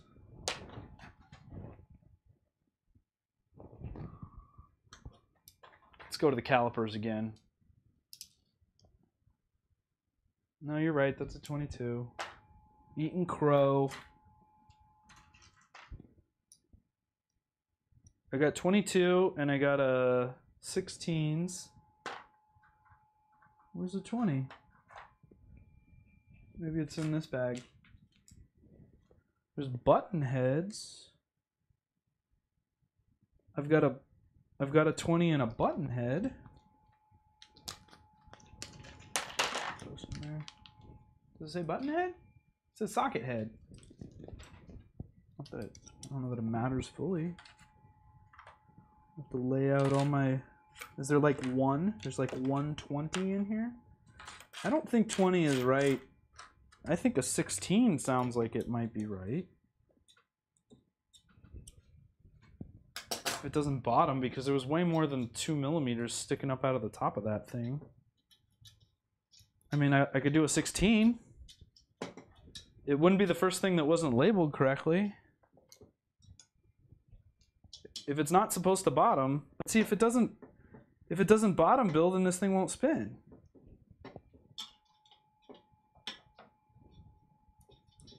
I think it's got to bottom out.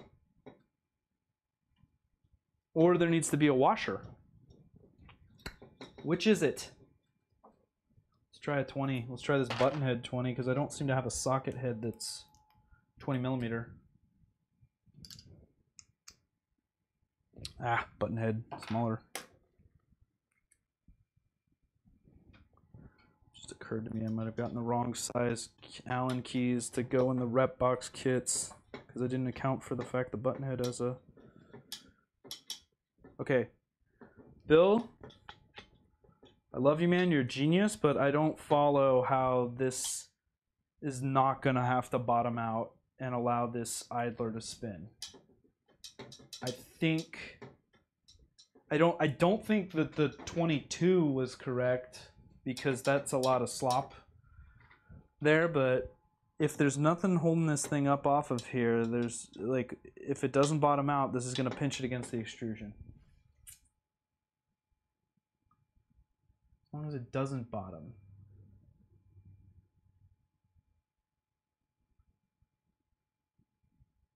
It just didn't bottom and the washer wasn't needed. Okay, well, I don't know what to tell you, but this is this is definitely a 20. This seems like, I think we're probably carrying way too much about something that's just taking up too much time right now. But this is definitely a 20.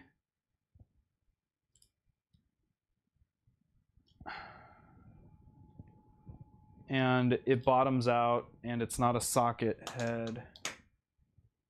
And like I said, I think it has to. Also, I don't seem to have a socket head that's an M420. Scratches head. Those are 16. I have 16s and I have 22s in M4 socket heads, unless it's a stainless, and I'm not seeing that either. Go to the box. Nothing is in the box. All right. I'm going to make a judgment call, and I'm just going to use the socket head 20 right now because it just seems the nicest. And like I said, if it doesn't bottom, it's going to pinch this against the extrusion. The center of the bearing is locked in place, but the center is just a little bigger than the outside. So, is there another? Wait, hold on a second. These idlers are the same. The center of the bearing is locked in place. See, okay, so but mine isn't that way. The center is just a little bigger than the outside. So mine it is like the exact same distance, and that's going to be really tough to show this way. But like I said, the choices are washer or having it bottom. I'm liking bottoming because, but I don't know what the effect of having this slop in there is going to be. So those are the choices. Those are the choices.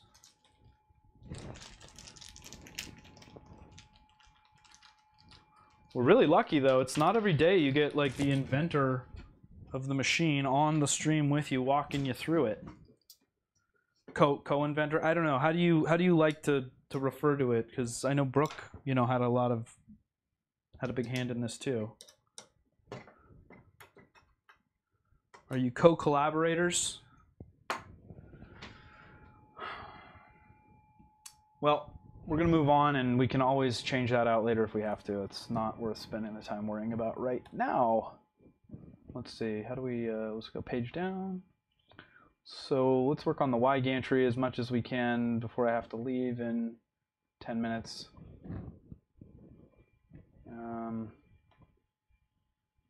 Yeah, we're already pushing 2 hours plus. Shouldn't hurt. What shouldn't hurt? My feelings.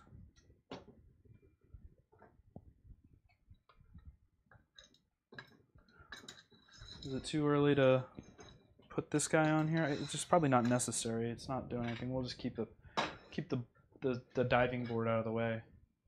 We like this. The cantilever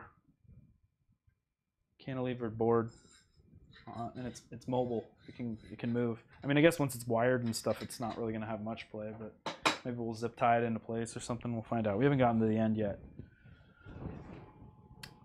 All right.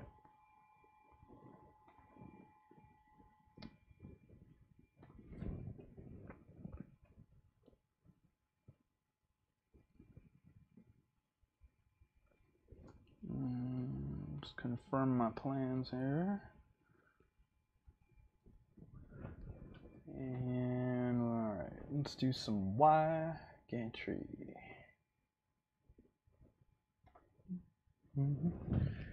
All right, so we need an idler pulley at the top. But we get our extrusion, our 2020 Y Gantry extrusion, and we need our. This is fun. It's like a rector set for big boys. I'm a big boy.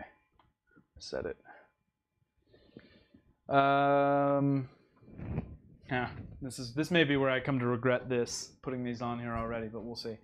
I mean, how hard can it be? Okay, so yeah, there's that other end stop we were talking about. And that's not right. Zoom back out again. So what should we start with? Let's see. It doesn't seem to need to be any specific orientation to this, so that's good. That's a good start. I'm going to put that idler at the top, and then we'll talk about why. So this is saying M42022 with the extrusion nut, which we've established now is going to create a lot of slop in the idler, but okay. Go with what we've got until we have reason to not. That rhymes. I wonder if is that a good saying? I mean, let me see here. Okay, so yeah, that's absolutely bottoming. This is how much play we have, which doesn't feel great. I don't feel good about it. I don't feel good about it. But I will reserve judgment until I have more information to go on.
Wireless. Well, that may be I'm back, but I don't know for how long. This is the downside of using a battery-powered receiver.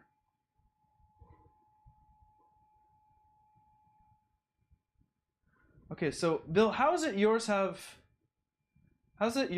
no slop and mine does? You know, I think I wonder if because I just put fresh batteries in the lav mic. I wonder if there's like an auto shut off after so much time. But you can all hear me again, right? I'm showing levels. Yeah, we're back. Okay, so let's see. I'm not sure what I missed out on, but anyway, I was picking out which of the end stop things. Bill was just saying he has no slop, but then the screws have to be different, or you have a different size extrusion, Bill. I'm not sure what it is. But this is absolutely an M422, and this is the idler. And so, I don't know, my gut's saying that I either need like, what I want to put there, Bill, is I want to put a 16 with a washer. Let me show you what I'd like to have right there. But it does have to bottom out. Well, it doesn't. If there's a washer, it doesn't have to bottom out because then it can create tension between the two. So what I mean by that is, so say I need a washer that is small enough. Well, obviously an M4's got to fit through it. But let's say I get the, where's that 16? I mean, even less than a 16 would probably be better, but let's just say 16 for now. Okay, so say I did a 16 here. Show you what I'm doing. Okay, now if I don't tighten it all the way, that's going to just back itself out over time. So obviously that's not an option. If I tighten it all the way down the way it is right now, no spinny, no good. And if I put anything bigger in there, it bottoms out and then the thing can slop back and forth. So what this obviously requires, obviously, I say obviously, but I'm sure there's more than one possible solution. But if I just throw a washer in there, that should, see, I don't like the way that washer fits over there. I could double washer it, I guess. So like if I just use the single washer, it like doesn't sit flush on the channel. And if I double washer it, I don't think I have enough screw there, so I'd need to go to a longer screw. But, well, let's just try it with one just for now. Let's just see what this does, but I think that's going to also cause this thing to cant slightly, which is not what you want. Okay, so look, here it is with the washer.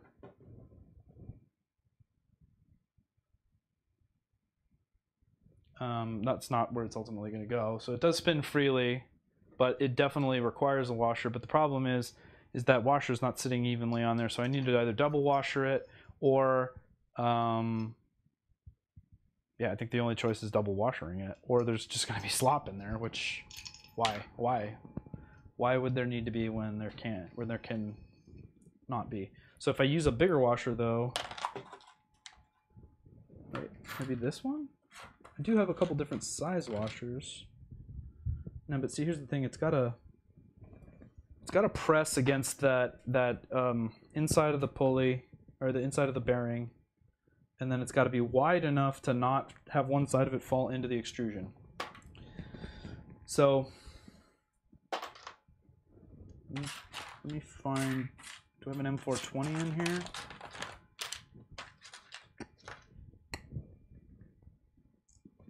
I don't know. I think I'm going to revisit this down the road. This doesn't feel great.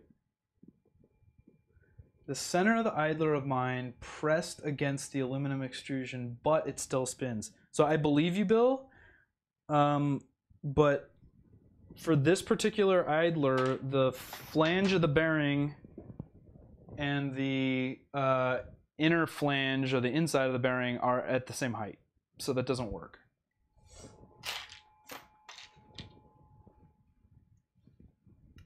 Try this. Button head with double washer. See, I don't think that's going to stay centered on there the way that it needs to, though. But it's worth a shot. It's too small. Man, I got a lot of different washer choices here. And that and that. And that'll do it. So here's what the pooch fix is on this.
And we're back.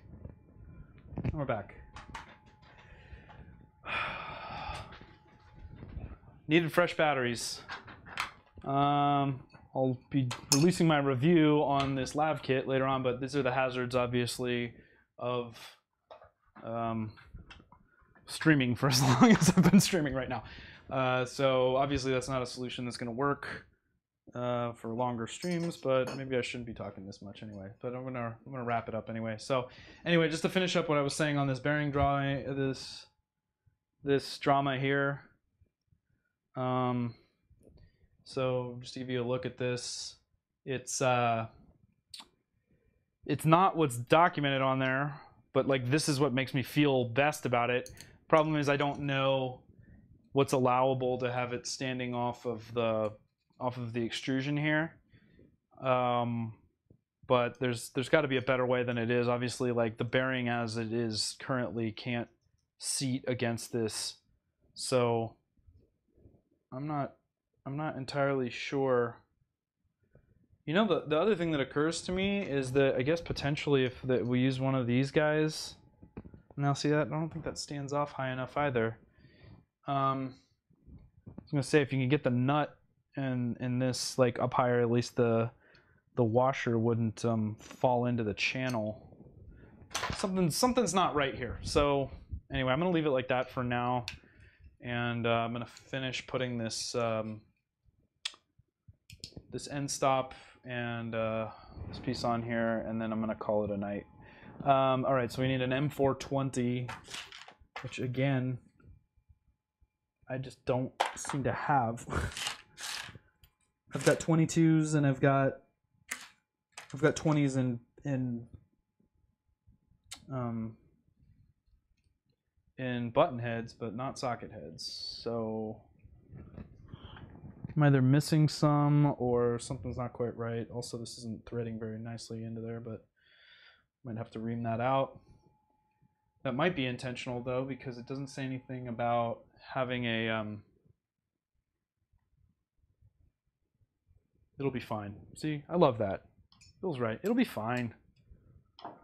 It's not rocket science, right, Bill? It's not rocket surgery.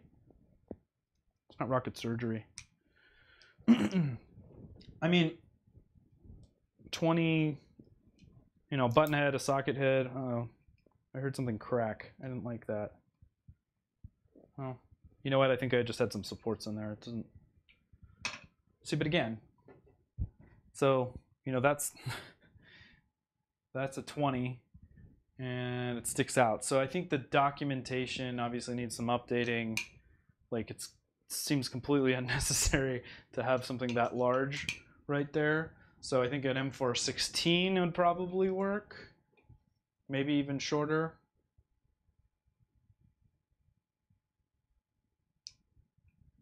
Yeah, audio off, battery change. You like that? Like that on the fly? But I'm glad I have you guys there to tell me. Otherwise, I'd just been talking and looking like a pantomiming stuff. End of the stream. See, it takes a village, right? All right, I'm putting the end stop on here, and then we'll do some more of this a little bit later. It's already 6:08 my time, and we got swim team. And see, even the 16 just doesn't seem quite right, so this is probably supposed to be something less. But whatever. And we need some 2.5s by 10, which we have. I know for the end stop, there's one of them. There's two of them. There's my other end stop. No, that one's bolted down.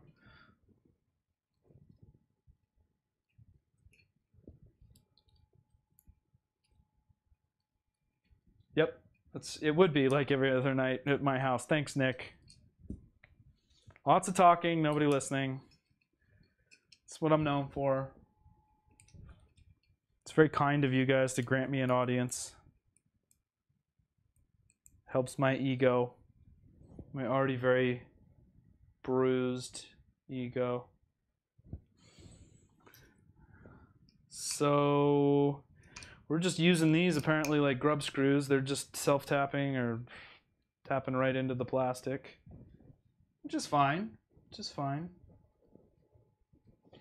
Yeah, it wouldn't surprise me, Bill. Your documentation, you know, I imagine this documentation is evolving on this whole setup. So, like I said, this is what happens when we live on the edge, live on the bleeding edge. We were in chat, in the community chat earlier, and Joel was in there and lamenting how much he, one, doesn't have time, and two, doesn't like putting together kits. And I get it, you know, it's, when you've got so much going on, and you just want to print, and you just want to be excited about seeing how the thing works. You didn't have end stops located. Well, making progress. Anyway, yeah, so it's, you know, it's interesting when you can be like Eddie or me if I'd waited, if there was an option just to pay the $50 and have them assemble it, because then it's, you know, put together and QC'd and stuff. And, you know, it's probably nice for Printrbot too, because it kind of gets gives them the ability to kind of control the narrative and make sure that everything's right and not worried about having to resend parts and all that stuff.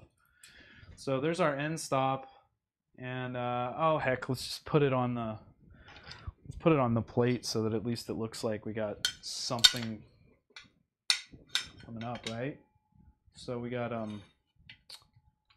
the Y gantry plate held on with a bunch of the extrusion nuts on, and it looks like just two, but then there's a hole for a, so let's see, this has got to slide up, I guess, a little bit further so that this can mount on there. Oh wait, you know what though, but it's got to leave room obviously for the stepper, so you know where I had it, probably wasn't really that far off. But we'll leave it loose for now. Actually, and then that's got to be centered, because I'm guessing the belt, well, the belt's going to run up along the side here, right?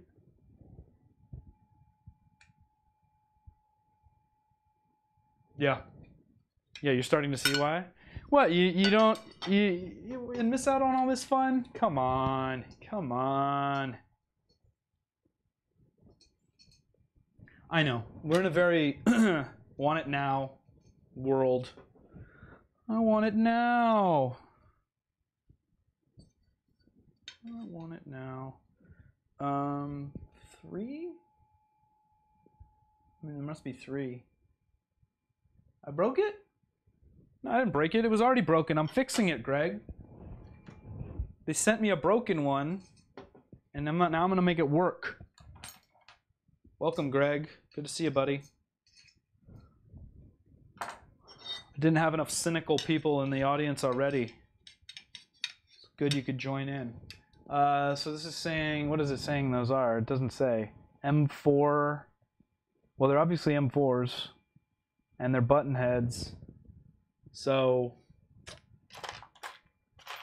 I think I might have used them.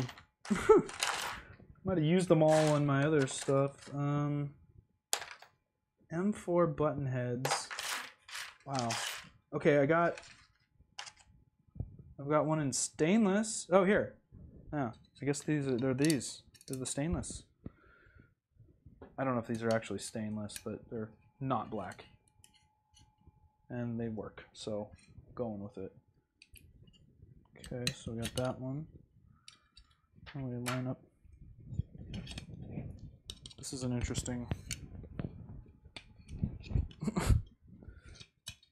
I'm sure there's a better technique for this, but okay, here's what I'm going to do. I know that one's the bottom one, so I'm going to bolt on the bottom one, and then we're going to kind of wiggle the middle one until it lines up with the hole.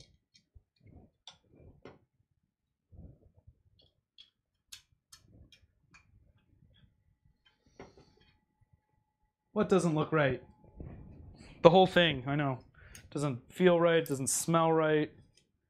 The holes are the wrong. Yeah, look at that. The holes are. I got the wrong size nuts. It's just a mess. Some stuff's not labeled.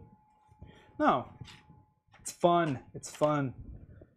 Seriously, can't think of a better way to spend a Monday afternoon. There we go. Okay. Well, look. It's there. We got our stepper's gonna go through here, so that'll actually dictate where. I think. Well, let's see. We already bolted that one under the extruder, so I'm gonna go with the next longest. This is actually exactly how you're supposed to handle stepper motors, guys. You're supposed to hold them by the wire and dangle them around like that. I know I talk a good stopping in 10 minutes and then I don't do it, but you know what? I'm also late all the time, so. Better technique does not equal more entertaining. That's exactly right, and we're all here just to be entertained, right? This isn't really about making... Are you kidding me with this? Okay, so helpful tips. So when you're using these guys, obviously the direction that this is oriented matters because I can't mount the stepper if that's sticking out like that. So we're going to take that off. We're going to flip it around. I'm going to chalk that up as another lesson learned on the path to assembling a printer belt. I'm beginning to understand now why I haven't seen anybody else doing this. I feel like I'm one of the blessed few that's had the opportunity. Okay, well, all right, that's not good. All right, so the stepper hole is just a little bit too small for it to fit in there. But you know, luckily I've got my stepper bits to ream that out. I'm just not going to do it right now. Let me see if the other one just happens to sit flush. I mean it's not the end of the world, and maybe if it's so tight that it might actually pull in. But yeah, no, that hole is just a hair too small to seat. So tune in next time for the exciting continuation, because I'm not going to offer a conclusion yet, to the printer belt assembly. So here, look, I'll put this on here just to give you guys a sense of ultimately what this is going to look like. It's just so we can say it's starting to look like something. Okay, so those go through there, which we knew. But it looks like when they were cutting the holes for this, they were probably cutting the holes for the whatever we said, LM12 UUs, which seemed to seat nicely.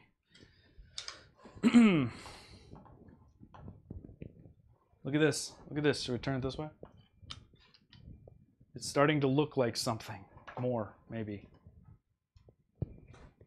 So that's that's it for today, guys. So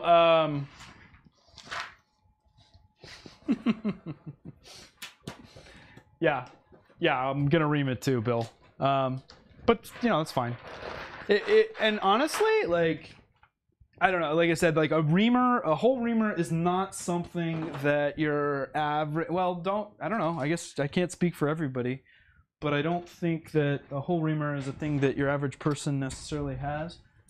What do I do with my kit? Put it somewhere.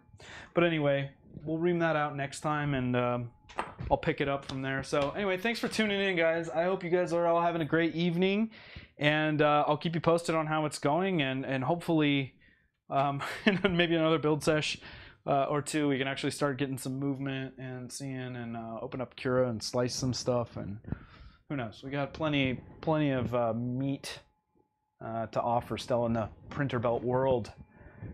It is starting to be a mini series, but you know what, if you tuned into Chris's Practical Printing's 20-part series on the assembly of the Moai, we're actually doing quite well, so you know, there you go.